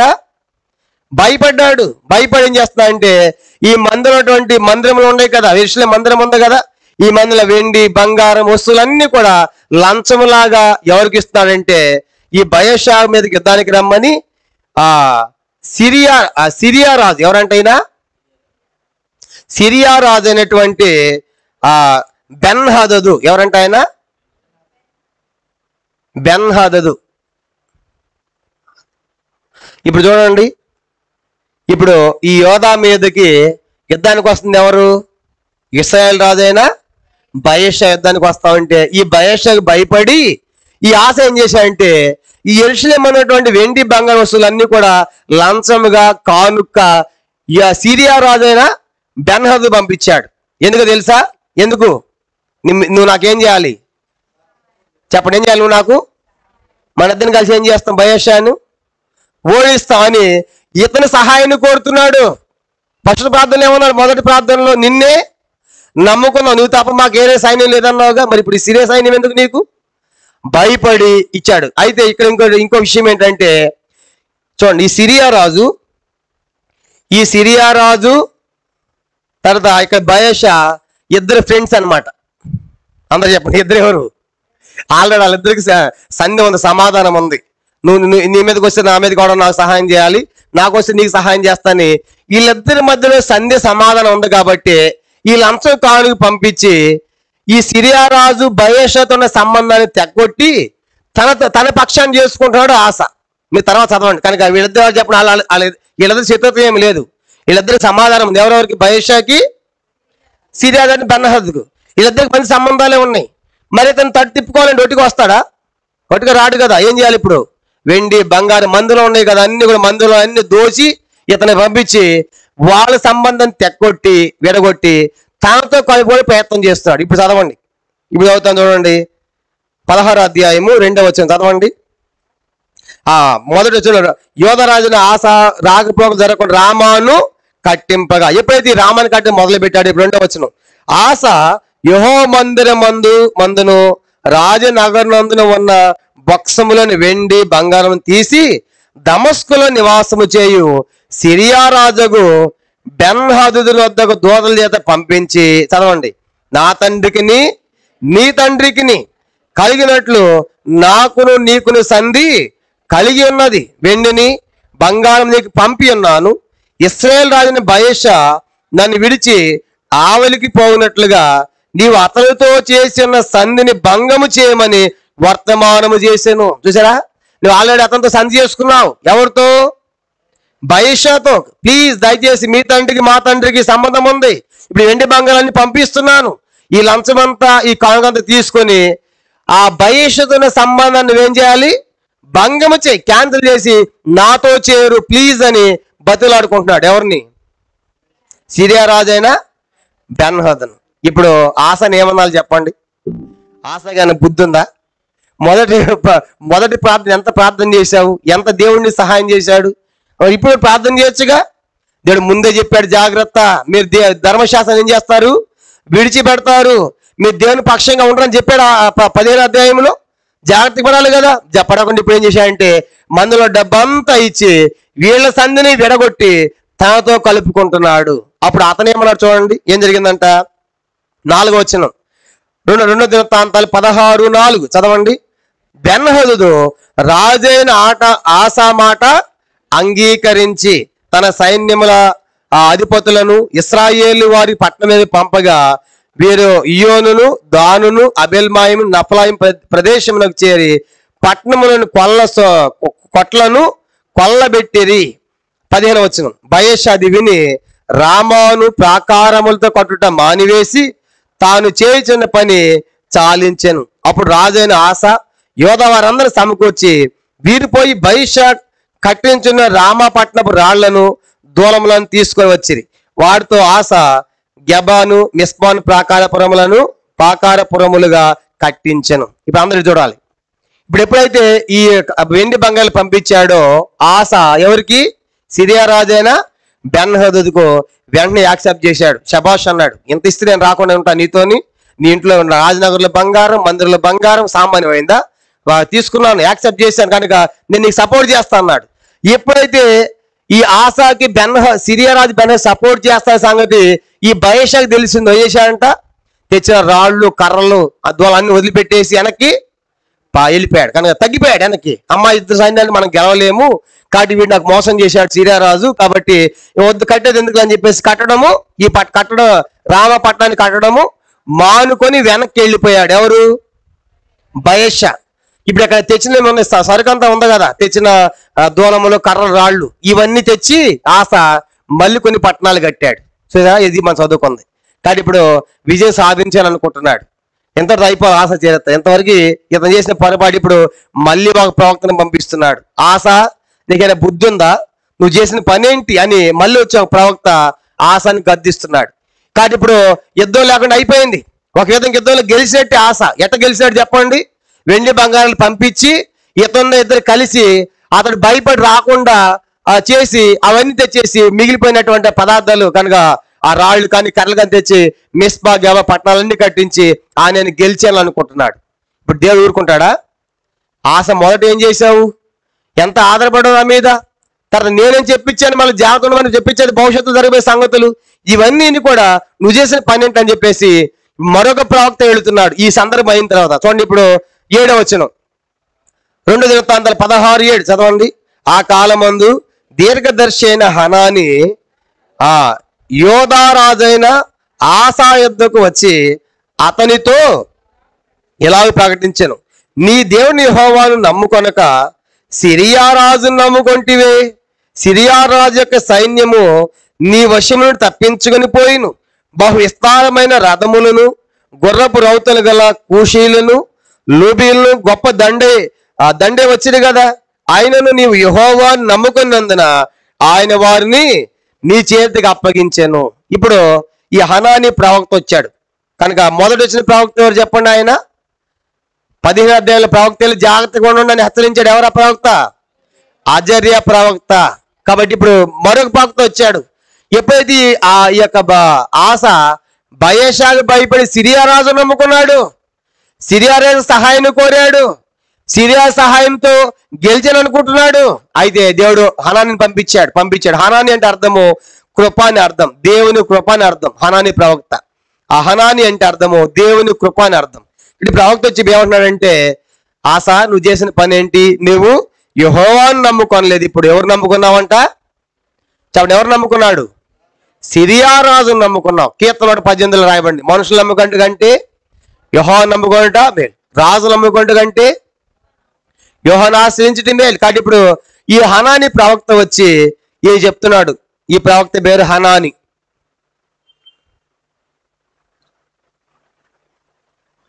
హనాని అంటే దేవుని కృప అని అర్థం. వచ్చి ఇప్పుడు ఆశా చేసిన తప్పును పొరపాటును తెలియజేస్తా ఉన్నాడు. ఏం పొరపాటు చేసి చెప్పండి? ఆశ చేసిన పొరపాటు ఏంటి? దేవుని నమ్ముకోకుండా సిరియా రాజును నమ్ముకున్నావు కనుక అప్పుడు కూషీ లూబీలు వచ్చారు కాసా. వచ్చినప్పుడు యెహోవాను నమ్ముకుంటే దేవుడు సహాయం చేశాడా లేదా? కూషీలు లూబీలు గొప్ప సైన్యం వచ్చినప్పుడు సహాయం చేశాడుగా లేదా? ఇప్పుడు చేసిన పని ఏంటి నువ్వు అని చెప్పేసి ఆ సందర్భాన్ని చెప్పి అతను గద్దిస్తున్నాడు. గద్దిస్తున్నప్పుడు ఆ గద్దించి ఒక మాట అన్నాడు, నీకు మతి లేదు ఆశ అన్నాడు. వెంటనే ఆశకి ఎలా ఉంటుంది? నేను రాజును, నువ్వు ఎవరు? ఆఫ్టర్ ఆల్ ప్రవక్త, నాకు మతి లేదంటావని సీరియస్ అయిపోయాడు. ఎవరి మీద చెప్పండి? ఎవరి మీద? హనాని ప్రవక్త మీద. తప్పు చేసి కూడా మళ్ళీ ఏం చేస్తున్నాడు చూడండి, తప్పు చేసి మళ్ళీ ఉల్టా అవుతున్నాడు ప్రవక్త మీద. తప్పు చెప్తా ఉంటే దిద్దుకోవాలిగా. దావీదు కూడా వచ్చాడు. దావీదు తప్పు చేస్తే, బెత్షెబ పాపం చేస్తే ప్రవక్త వచ్చాడు. ఆయన ఎవరు? నాతాను. ఒక కథ చెప్పి 100 మంది గొర్రెలు ఉన్నాయి కాబట్టి ఆ గొర్రెలు 100 ఉన్నవాడికి బంధు వస్తే 100 కోసి పెట్టకుండా పేదవాడిది కోసి పెట్టాడు అనగానే దావీదు అన్నాడు, ఆ మనుషుడు సావాలి అన్నాడు. వెంటనే నాతన్నాడు, ఆ మనుషుడవు నువ్వే అనగానే వెంటనే జైలు అన్నాడు దావీదు. వెంటనే నేను పాపము చేసి తిని విరిగిపోయి నలిగిపోయాడు. తన తప్పును ఒప్పుకున్నాడు. ఇప్పుడు ఆశ ఏం చేస్తాడు చూడండి. ఆ తప్పు చెప్తా ఉంటే ఆశ చేసిన పని ఏంటి? 9వ వచనం, 8లో నీకు అప్పగించాడు కదా, వాళ్ళు నమ్ముకుంటే దేవుడికి వాళ్ళు అప్పగించాడు కదా అని చెప్పాడు. 9, తన ఎడల యథార్థ హృదయం గలవాని బలపరచుడికై యెహోవా కనుదృష్టి లోకమందంతటా సంచారం చేయొచ్చు. ఈ విషయం మందు నీవు మది తప్పి ప్రవర్తించింది కనుక ఇది మొదలుకొని నీకు యుద్ధములే కలుగును. చూసారా, వచ్చేసింది శాపం. కనుక నాశనం వచ్చేసింది ఆశాకి. కాబట్టి ఆశ, లూబీలు కూషీలు అయితే దేవుని నమ్ముకున్నావు, దేవునికి సహాయం చేశాడు. ఇప్పుడు నువ్వు దేవుని నమ్ముకోవట్లేదు. ఎవరు నమ్ముకుంటున్నావు? సీరాజు నమ్ముకున్నావు, దేవుని పక్కన పెట్టావు. కాబట్టి చూడక నువ్వు మతి తప్పి ప్రవర్తించావు, మతి లేని పని చేశావు. కాబట్టి నీ జీవితంలో ఇప్పుడు దాకా యుద్ధాలు లేవు. ఏం స్టార్ట్ అవుతుంది నీకుగా? యుద్ధములే అనగానే వెంటనే ఆశ, దేవా క్షమించని పశ్చాత్తాపడి ఎంత బాగుండు, చేయలే. ఏం చేశాను చూడండి ఆ మాట అనగానే. 10వ వచనం, నీకు యుద్ధాలని చెప్పాడు. 10వ వచనం, అట్లు ఆ దీర్ఘదర్శి అట్లు ప్రకటించినందుకు ఆశ అతని మీద కోపగించి రౌద్రము చూపి అతన్ని బందీ గృహములో వేసిను. చూసారా, ఆయన చెప్పే ప్రవక్త పని చాలా కష్టం. కాబట్టి ప్రవక్తలు చెప్పింది ఉన్నదన్నట్టు చెప్పాల్సిందే. దేవుడు చెప్పాడు, పో హనాని పో, ఆశకు చెప్పు, కానీ ఆశకు యుద్ధాలని చెప్పు అని చెప్పినప్పుడు నీకు యుద్ధాలంటే ఊరుకుంటాడా? కాబట్టి వెళ్ళి చెప్పాడు. ఎవరు చెప్తాడు? ఇప్పుడు ఆశకు వచ్చి నిలబడి, ఆశ ఇక మొదలుకొని నువ్వు మత్తపు ప్రవర్తించావయ్యా, నువ్వు దేవుని నమ్ముకున్నావు కానీ దేవుని విడిచిపెట్టావయ్యా, సిరియా రాజు నమ్ముకున్నావు కాబట్టి ఇక నీకు ఏముంటాయి? యుద్ధం అనగానే బీపీ వచ్చేసింది. కనుక హై బీపీ అయిపోయింది ఆశకి. కోపం వచ్చేసి వెంటనే వాడిని జైల్లో పెట్టనన్నాడు. హనాన్ని తీసుకుని ఏడేయాలంట జైల్లో. చూసారా, అంటే ఎట్లా మతి తప్పిన పనులు కదా ఇవన్నీ కూడా. నీ తప్పు నీకు చెప్తా ఉంటే, పొరపాటు చెప్తా ఉంటే వెంటనే సరి చేసుకోవాలి కదా. సరి చేసుకోకుండా ఆ ప్రవక్త మీద కోపగించి జైల్లో పెట్టించాడు. పెట్టిన తర్వాత ఏం జరిగింది చూడండి. బందీ గృహంలో వేసి, ఇది కాక ఆ సమయం మంది ఆశ జనుల్లో కొందరిని బాధపరిచిన. కొంతమంది చెప్పుంటారు జనులు కూడా, ఆశ ఎందుకు అనవసరంగా ఈ పని చేశావు, ఫస్ట్ మనం దేవునికి ప్రార్థన చేస్తే ఏమైంది, మనము విజయం పొందాం కదా, ఇప్పుడు అటెండ్ చేసావు అయ్యా అని అంటా ఉంటే వాళ్ళని బాధ పెట్టాడు. మేము అది చెప్పేవాళ్ళు అన్నట్టుగా ప్రజల్ని బాధ పెట్టాడు. అడిగిన వాళ్ళని ప్రవక్తను కూడా జైల్లో వేశాడు. అంత మాత్రమే కాదంట, ఇంకా అతను ఏం జరిగిందంటే చూడండి 12వ వచనం, ఆశ తన ఏలుబడి యందు 39వ సంవత్సరమున పాదముల్లో జబ్బు పుట్టి తాను బాధపడినను దాని విషయంలో అతడు యెహోవా యందు విచారణ చేయక వైద్యుల్ని పట్టుకొనను. ఇప్పుడు ఎన్నో సంవత్సరాలు జబ్బు వచ్చిందంటే ఈయనకి, ఆశకి ఎన్నో సంవత్సరం? 39. యుద్ధం వచ్చింది ఎప్పుడు? 36లో. అంతే, ఎంత టైం ఉంది? 3 సంవత్సరాలు. కాబట్టి ఇప్పుడు అంటే ఇంకా ఆశ జబ్బు వచ్చింది 39 ఏట. మరి ఎంత గ్యాప్ వచ్చినప్పుడు ఇప్పుడు జబ్బు వస్తే ఏం చేయాలి? ఇప్పుడు జబ్బు పుట్టింది పాదాల్లో, వెంటనే ఏం చేయాలి? ఆశ దేవుని ఆశ్రయించాలా, డాక్టర్లా? కానీ డాక్టర్ ఎందుకు, ఇంకో డాక్టరే కదా. ఆశ అంటే అర్థం ఏంటి?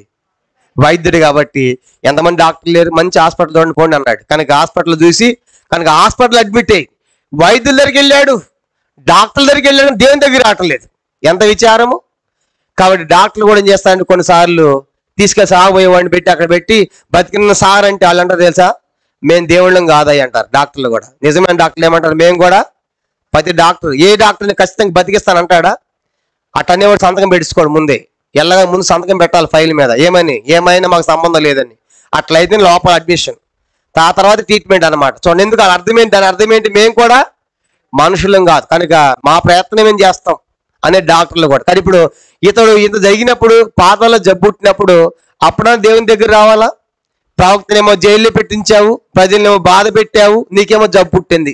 పాదాలు జబ్బు పుట్టినప్పుడు ఏం యెహోవా యందు విచారణ చేయక అంటే అర్థం ఏంటి, దేవా ఇది ఎందుకు వచ్చింది జబ్బు, నాకు ఇలా ఎందుకు అయ్యింది అని దేవుని మీద విచారణ చేయాల్సింది పోయి వైద్యుని పిలిచాయంట, వైద్యుని పట్టుకున్నా అంట. చూడండి ఆరంభం ఎంత బాగా ఉంది. ఆరంభంలో అనుకూలంగా నడిచిన వాడు, యథార్థంగా ఉన్నటువంటి వాడు, విగ్రహాలు తీసేసినటువంటి వాడు, దేశమంతా వాక్యం ప్రకటించిన వాడు, దేవుని ఆశ్రయించమని ప్రకటించిన వాడు, నెమ్మదిగా ఉన్న రాజ్యము, ఆ కూషేడు జలం వచ్చినప్పుడు అత్యధిక విజయం పొందినటువంటి వారు, పొరపాటు చేస్తారు ముందే ప్రకటించాడు దేవుడు, చెప్పాడు భవిష్యత్ విషయాలు. కానీ సరి చేసుకోకుండా కనుక మరి సరైన తీర్మానం లేకుండా సిదే రాజును నమ్ముకుని ఇవన్నీ చేసుకునే పొరపాటు నష్టాలు మనం చూస్తాం. కానీ ఇప్పుడు పాదాల జబ్బు పుట్టిందంట. జబ్బు పుట్టినప్పుడు కూడా అతడు ఏం చేయాలి చెప్పండి? దేవుని యొద్ద విచారణ చేయలేదు, అంటే దేవుని యొద్దకు రాలేదు. ఎంత విచారము! దేవునికి అనుకూలంగా నడిచిన వాడు ఇప్పుడు దేవునికి ఏమైపోయాడు? ప్రతికూలం అయిపోయాడు. యథార్థకున్నటువంటి వాడు మత్తపి ప్రవర్తించాడు. దేవుని ఆశ్రయించిన వాడు ఇప్పుడు ఎవరిని ఆశ్రయిస్తున్నాడు? సీదా మనుషులు ఆశ్రయించాడు, రాజులను ఆశ్రయించాడు. చూసారా? కాబట్టి ఆరంభము చాలా బాగుంది, అంతము చాలా విషాదం. కాబట్టి అంతము కానీ అందుకే ఒకరిని జన్మదినము కంటే మన దినమే మేలు. చాలాసార్లు మన బర్త్డే మీటింగ్ చాలా గ్రాండ్గా చేస్తాం. మా బర్త్డే అని బైబిల్లో బర్త్డే కాదంట, ఏది మేలంట? నీ మరణము. కానీ ఎలా పుట్టావో కాదు, ఎలా చనిపోతావు. కానీ నీ ముగింపు ఎలా ఉండబోతుంది. అందుకే దావీదు అంటాడు కీర్తన 39, చూడండి ఒక మాట, 39వ కీర్తన. ఇవన్నీ ఎరిగిన దావీదు దేవుని యొద్ద ప్రార్థన చేస్తాడు. 39వ కీర్తన 4వ వచనం. కీర్తన 39:4 చూడండి. యెహోవా నా అంతము ఎట్లుండునది, నా దినముల ప్రమాణం ఎంతైనది నాకు తెలుపుము, నా ఆయువు ఎంత అల్పమైనది నేను తెలుసుకొని కోరుచున్నాను. దేవా నా అంత ఎట్లా ఉంది చెప్పయ్యా. కాబట్టి దావీదు యొక్క ప్రార్థన. కాబట్టి ఇప్పుడు ఆశ ఆరంభములో ఆత్మానుసారంగా ఉన్నటువంటి వాడే, ఆత్మానుసారంగా ఉన్నటువంటి వాడే. అందుకే గలతీ 3 అంటాడు కదా, 3వ అధ్యాయము 3వ వచనంలో, ఓ అవివేకులైన గలతీయులారా, మీరు ఆత్మానుసారంగా ఆరంభించి శరీరానుసారులుగా పరిపూర్ణులవుదురా. ప్రసంగి 7:8, కార్యారంభము కంటే కార్యాంతం మేలు. ఆరంభానే ఉంది, అంతా సరిగా లేదు. కాబట్టి ఇప్పుడు ఆశకు జబ్బు వచ్చింది. జబ్బు వచ్చి ఏం జరిగిందని చూడండి. ఆ చదివి మనం ముగించుకుంటాం. 2 దినవృత్తాంతములు 16వ అధ్యాయం. 2 దినవృత్తాంతములు 16వ అధ్యాయము 12వ వచనం. ఆశ తన ఏలుబడి యందు 39వ సంవత్సరమున పాదములు జబ్బు పుట్టి తాను బహు బాధపడిందాను. చూసారా? ఒకటి కాదు, ఎన్ని సంవత్సరాలు చెప్పి ఎంత గ్యాప్ ఉంది అతని మధ్యలో? 30 సంవత్సరాలు జబ్బు వచ్చింది కనుక యుద్ధం అప్పుడు వచ్చింది. కనీసం దాని 2 నుంచి 3 సంవత్సరాల టైం ఉంది. బహు బాధపడ్డాడంట. కానీ బహుబాధ ఏం చెప్పు అంటే బహు బాధపడినను దాని విషయంలో అతడు యెహోవా యొద్ద విచారణ చేయక వైద్యులను పట్టుకొనెను. కొంతమంది బైబిల్ పండితుల అభిప్రాయం ఏంటంటే ఇది షుగర్ వ్యాధి అంట. ఏ వ్యాధి అంటే ఇది? షుగర్ వ్యాధి అని కొంతమంది బైబిల్ పండితుల యొక్క అభిప్రాయం. షుగర్ ఏం చేస్తా ఉంటుంది? షుగర్ వ్యాధి వస్తే కాలుని తినేస్తా ఉంటుంది అనమాట. ట్రీట్మెంట్ లేకపోతే ఇక అంతే, కాలు తీసేస్తారు. కొంతమంది కాలు తీసేసిన వాళ్ళు ఉన్నారు. కాబట్టి చాలా డేంజర్. కాబట్టి ఇప్పుడు పాదాలు జబ్బు పుట్టింది కనుక చనిపోయాడంట. చూడండి, ఆ తర్వాత బహు బాధపడి చనిపోయాడు. కానీ వైద్యుల దగ్గరికి వెళ్ళాడు, కానీ దేవుని యొద్ద యెహోవా యొద్ద ఎంత కఠినమైపోయాడు. అంత కఠినమైన దేవుడు అంటే దేవుని యొద్దకు రాకుండా ప్రవక్తను జైల్లో పెట్టించి ప్రజలను బాధపరిచి హృదయం కఠినం చేసుకుని వైద్యుల దగ్గరికి వెళ్ళాడు. ఏమైపోయాడు చూడండి, 13వ వైద్యులు పట్టుకొని 13 ఆశ తన పితరులతో కూడా నిద్రించి తన ఏలుబడి యందు 41 సంవత్సరమున మృతి నొందగా. చూడండి, ఎన్ని సంవత్సరాల పరిపాలన చూసాము? 41 సంవత్సరాలు అతని పరిపాలన కాలం. చనిపోయాడు. చనిపోతే ఏం జరిగిందంట చూడండి, అది కూడా చదువుతాం. 14 అత్తరు పని వారి చేత సిద్ధము చేయబడిన సుగంధ వర్గములతోనూ పరిమళ ద్రవ్యంతో నిండిన పడక మీద ఆ జనులు అతను ఉంచి అతని నిమిత్తం బహు విస్తారమైన గంధవర్గం దహించి దావీదు పట్టణమందు అతడు తన కొరగా తొలిపించుకున్న సమాధి అతన్ని పాతి పెట్టిరి. చనిపోయిన తర్వాత చాలా సుగంధ ద్రవ్యాలు, పరిమళ ద్రవ్యాలు వేశారు. ఎందుకంటే అంత కంపు కొడతా ఉంది ఆ దేహం. జబ్బు కదా, జబ్బు వచ్చిన బాడీ ఎలా ఉంటది? మామూలు చనిపోయిన వాళ్ళదే కష్టం. ఇంకా జబ్బుతో 2 సంవత్సరాలు బాధపడి చనిపోయాడంటే ఆ జబ్బు ఎంత తీవ్రం అయిపోయిందో. ఆ జబ్బు ముదిరిపోయి చనిపోతే వాసన వస్తా ఉంటే ఆ వాసన భరించలేక పరిమళ గంధం దంచి అవన్నీ వేసి దాని మీద ఆ స్మెల్ రాకుండా తీసుకుని పోయి సమాధిలో ముందు తొలిపించుకున్నాడంట సావకు ముందే. కానీ కొంతమంది అలా ఉన్నారు, సావకు ముందు సమాధులు కట్టుకుంటున్నారు. మేము వరంగల్ సేవ చేశాం. వరంగల్ సేవ చేసినప్పుడు అక్కడ ఒక అక్క మందిరం మానేసింది, మరియమ్మ అక్క అని. వాళ్ళు చెప్పారు, అన్న మరియమ్మ అక్క మందిరం రావట్లేదంట. అంటే ఎక్కడికి పోతుందంటే RCM చర్చికి వెళ్తుందంట అన్నారు. కనుక మరి ఒకసారి అడిగితే బాగుండు కదన్నా వెళ్తే మేము పోయిచ్చామన్నా అన్నారంట. వెళ్ళారంట బ్రదర్స్. వెళ్ళి ఏ అక్క ఎందుకు మందిరం మానేసి మన మందిరం ఎదుగునంటే, లేదన్నా మనం చనిపోతే సమాధులు కష్టంగా ఉంది పెడతానికి, ఆర్సీఎం చర్చి వాళ్ళు చాకు ముందే కడుతున్నారంట. ఇది మరియమ్మక్క సమాధి, మార్తక్క సమాధి అని చాకు ముందే కట్టి పెట్టారంట. కానీ ఇప్పుడు ఆ దాంట్లో సభ్యత్వం ముందు ఏముంది అక్కడ, అందుకు పోయిందంట. చూసారా, ఇప్పుడు ఆశ కూడా ముందే తొలిపించుకున్నాడు. బైబిల్లో అరిమత్త యేసు కూడా ఉన్నాడు. ఆయన కూడా ముందే ధనవంతుడు కాబట్టి సమాధి తొలిపించుకున్నాడు. కనుక అట్లా ఇతడు కూడా ఆశ సావకు ముందే మంది సమాధి తొలిపించుకున్నాడు. తీసుకెళ్లి ఆయన దాంట్లో పెట్టారు. సమాధుల కోసం మందాలు పోకండి. చచ్చిపోయిన తర్వాత ఈ బాడీ ఎక్కడ పెడితే ఏముంది, సమాధుల్లో చచ్చారు. ఇప్పుడు మొన్న 5 మంది చచ్చిపోయారు పాపం, ఆక్సిజన్ లాకి వెళ్ళిపోయి. వాళ్ళ దేహాలు ఎక్కడ ఉన్నాయి కనుక వాళ్ళు దొరికితే ప్రభు స్తోత్రం. అంటే దేహం ప్రాముఖ్యమైనది కాదు, ఇది మన్నైంది మరలా వెనుకటి వాళ్ళని భూమికి చిన్న ఆత్మ దాన్ని దయచేసి దేవుని యొద్దకు. ఇంకా ఆత్మ పోయిన తర్వాత ఈ దేహాన్ని పూడ్చిపెడితే ఏంటి, కాల్ చేస్తే ఏంటి, సముద్రం పడితే ఏంటి, ఇక దీనికి విలువ లేదు కదా. కానీ ఈ సమాధి ఈ దేహం కోసం సమాధి కోసం మందిరం అంతవా జీవం గల దేవుణ్ణి, ఎంత విచారం కదా. కాబట్టి చివరికి ఆ గంధవర్గాలు వేసి ఆయన తొలి సమాధిలో పాతి పెట్టి అలా పాతి పెట్టారు. ఇంతటితో ఆశ యొక్క చరిత్ర మనకు అంతమవుతుంది. నెక్స్ట్ ఆయన కుమారుడు 17వ అధ్యాయంలో చూడండి. అతని తరువాత అతని బదులుగా అతని కుమారుడైన యెహోషాపాతు రాజై. కాబట్టి నెక్స్ట్ ఎవరంటే ఆశ ఎవరు రాదంట, యెహోషాపాతు. కాబట్టి ప్రభు చిత్తం మీద వచ్చే వారము యెహోషాపాతు యొక్క చరిత్ర మనం చూస్తాం. కానీ ఇప్పుడు ఆశ 40 సంవత్సరాలు పరిపాలించాడు.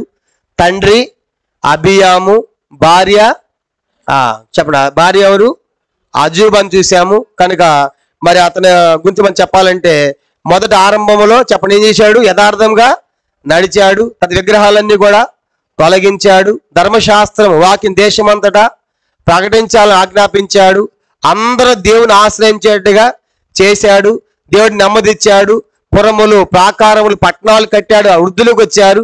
యుద్ధం వచ్చింది. ఎవరంటే కూషుడైన జరాహు యుద్ధం 10,000 లక్షలతో వచ్చినప్పుడు, 10 లక్షల మంది వచ్చినప్పుడు 5,80,000 మందితో గొప్ప ప్రార్థన చేశాడు. ప్రార్థన ద్వారా వాళ్ళు జయించారు, అత్యధిక విజయం పొందారు. మళ్ళా కొల సంబంధం తెచ్చి మళ్ళీ పట్టణాలు కట్టి విస్తరించారు. ఆ తర్వాత అజర్య ప్రవక్త వెళ్ళాడు, భవిష్యత్తులో మీరు దేవుని విడిచిపెడతారు, ధర్మశాస్త్రం విడిచిపెడతారు, దేవుని పక్షంగా ఉండకుండా తప్పిపోతారు, కాబట్టి జాగ్రత్త, మీరు దేవుని పక్షంగా ఉంటే దేవుడు మీ పక్షం ఉంటారని ముందే హెచ్చరికలు జారీ చేశాడు, జాగ్రత్త పడమని. అప్పుడు తీర్మానం చేసుకున్నారు ఉంటామని. కానీ ఇప్పుడు బయష దండెత్తాడు. 2వ రాజుగా యుద్ధంగా వచ్చినప్పుడు ఏం చేశాడంటే బయషకు భయపడి సిరియా రాజుతో నమ్ముకొని సిరియా రాజు కానుకలన్నీ పంపించి, కనుక సిరియా రాజుకి లంచాలకు పంపించి మందులైన దోసి పెట్టేసి పంపించేసి సిరియా రాజు నమ్ముకున్నందుకు కాను దేవుడు నీకు మతిపోయింది, మతితో ప్రవర్తించావు, నువ్వు దేవుని నమ్ముకోవాలా, రాజుని నమ్ముకున్నా, మనుషులు నమ్ముకున్నా, కాబట్టి నీకు ఇది మొదలుకొని యుద్ధములని ప్రకటించాడు హనానీ ప్రవక్త. అందుకని హనానీ ప్రవక్త ఎక్కడ పెట్టాడంట, జైల్లో పెట్టి ప్రజలను బాధ పెట్టి భయంకరమైన జబ్బు పుట్టి పాదాల్లో దేవుని యొద్ద యెహోవా యొద్ద ప్రార్థన చేయకుండా విచారణ చేయకుండా వైద్యులు పట్టుకొని మరణించాడు ఆశ. కాబట్టి ఇది ఆశ యొక్క విషాదాంతం. కానీ ఆరంభం ఎంత బాగుంది, ఆరంభంలో ఎంత గొప్ప కార్యాలు చేసిన వాడు, చివరికి అంతం ఎలా ఉందో చూడండి. కాబట్టి మన ఆరంభం కాదు, మన అంతం మాట్లాడబోతా ఉంది. మన జన్మదినం కాదు, మన మరణదినం చాలా ప్రాముఖ్యమైనది. కాబట్టి 4 రాళ్ళు 4 రాళ్ళు వెనకేసుకోపోయినా పర్వాలేదు, కానీ 4 మనుషులను సంపాదించుకోవాలి. చాలా మంచివాడా అన్న, మంచివాడా కనేటట్టుగా. అందుకే చనిపోయే కొంతమంది సాక్ష్యాలు ఉన్నప్పుడు ఆశ్చర్యపోతాం. కాబట్టి అట్లా సంపాదించుకోలేపాడు ఆశ. కారణం ఏంటంటే ఆ ప్రవక్తనే కోపగించి తన తప్పును తన పొరపాటును తెలియజేసినందుకు గాను జైల్లో పెట్టించాడు. కనుక ఎంత విచారం, ప్రజలను బాధ పెట్టాడు. జబ్బు పుట్టి కూడా దేవుని యొద్దకు రాకుండానే చనిపోయాడు. కాబట్టి ఆశలాగా మనం ఉండకుందుము గాక. ఎందుకంటే దుష్టాంతలు సంభవించి యుగాంతమున మనకు బుద్ధి కలిగే ఈ విషయాలు రాయబడ్డాయి. కాబట్టి మనం జాగ్రత్త పడతాం, మంచి తీర్మానం చేసుకుంటాం. ప్రభు ఈ వాక్యాన్ని దీవించును గాక. ప్రార్థన చేయమంటారా? ప్రార్థన చేసుకుంటాం. ఈ వాక్య వెలుగులో మన వ్యక్తిగత జీవితాలను స్వపరీక్ష చేసుకుంటాం. ఆరంభము ఎంతో బాగుంది ప్రతి రాజు కూడా, కానీ అంతములోనే తప్పిపోయారు. మనము కూడా ఆరంభించాం పరుగు, ఇక ముగించలేదు, మార్గములో ఉన్నాం, దారిలో ఉన్నాం. కుడి ఎడమలు తొలగిపోతామా, లేకుంటే సాగిపోతామా? అందుకే గలతీయుల పౌలు అంటాడు, అవివేకులని గలతీయులారా, ఎవరికి మిమ్మల్ని అడ్డగించాను? ఒకప్పుడు బాగా పరిగెత్తారు కదా, ఇప్పుడు సరిగా పరిగెత్తలేకపోతున్నావు, ఆగిపోయావు. ఒకప్పుడు దేవుని నమ్ముకున్నావు, దేవా దేవా అన్నావు, ఇప్పుడు మనుషులు నమ్ముతున్నావు, రాజులు నమ్ముకుంటున్నావు, ధర్మశాస్త్రం పక్కన పెట్టావు, దేవుని పక్కన పెట్టావు. ఆరంభంలో దేవునికి అనుకూలంగా ఉన్నావు, ఆత్మీయంగా ఉన్నావు, వాక్యాన్ని ప్రేమించావు, దేవుని ఆశ్రయించావు, కష్టాలు వచ్చినప్పుడు ప్రార్థన చేస్తావు, విజయాలు పొందావు. అయితే సిరియా రాజు, బయేష రాజు వంటి మరికొన్ని సందర్భాల్లో నువ్వు దేవుని పక్కన పెట్టి మనుషులు ఆశ్రయిస్తూ ఉన్నావు. లోకంలో ఉన్నవాని కంటే మీలో ఉన్నవాడు గొప్పవాడు. దేవా, అసలు ఎన్నోసార్లు నేను నిన్ను పక్కన పెట్టానయ్యా, మనుషులు నమ్ముకున్నా, రాజులు నమ్ముకున్నా, దయతో నన్ను క్షమించండి, అలా నేను ఉండకుండును గాక. కాబట్టి ఆశలాగా మొండిగా మూర్ఖత్వంగా ప్రార్థన చేయడం మానేశాడు యెహోవా.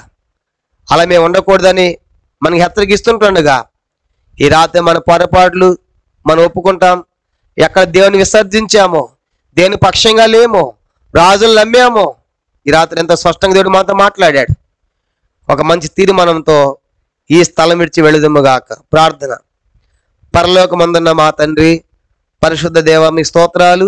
ఈరోజు ఆశ యొక్క చరిత్ర మేము చూసాం. ఆశ ఆరంభం ఎంతో బాగుంది, కానీ అంతము ఎంత విషాదాంతంగా విచారముగా ముగించబడింది ప్రభా. దయలు మా తండ్రి, రాత్రి ఈ సంగతులు విన్నా మేము మా జీవితాలు మేము జాగ్రత్త పడాలి. కొన్నిసార్లు నిన్ను నమ్ముకుంటున్నాం, కొన్నిసార్లు నిన్ను పక్కన పెడుతున్నాం, తప్పిపోతున్నాం, తొలగిపోతున్నాం. ఇది దేవుడు చేయలేడు, ఇది ఎలా అవుతుంది, అసాధ్యం కదా అన్నట్లుగా మనుషుల దగ్గరికి, డాక్టర్ల దగ్గరికి వెళ్ళిన సందర్భాలు మా జీవితం లేకపోలేదు. మమ్మల్ని దయతో క్షమించండి, కనికరించండి, కృప దయచేయండి. నీ ప్రవక్తలు, సేవకులు, యాజకులు ఇచ్చిన హెచ్చరికలు, గద్దింపులు మేము తీసుకోవాలి, సరి చేసుకోవాలి, కానీ వారి మీద కోపం జైల్లో పెట్టకూడదు ప్రభు. అలా చేశారు ఆశ. అలా మేము ఉండకుండా మాకు ఇచ్చే హెచ్చరికలు సంతోషంతో స్వీకరించి సరిదిద్దుకొని సరి చేసుకుని మా జీవితాలు మార్చుకొని ముందుకు సాగడానికి సహాయపడమని, వాక్యాన్ని దీవించమని, వచ్చిన ప్రజలందరూ ఆస్వాదించమని వందన స్తోత్రాలు చెల్లిస్తూ మీకు అప్పగించుకుంటూ యేసుక్రీస్తు నామమున ప్రార్థించి స్తుతించి అతి వినమ్రగా వేడుకొనుచున్నాము తండ్రి. ఆమేన్. మన తండ్రి దేవుని ప్రేమయు, కుమారుడు యేసుక్రీస్తు వారి కృపయు, పరిశుద్ధాత్మక అన్యోన్య సహవాసము చేర్చిన మనకును, తను ప్రేమించు వారికి సకల పరిశుద్ధులకును ఇప్పుడు ఎల్లప్పుడూ సదాకాలము తోడై ఉండును గాక.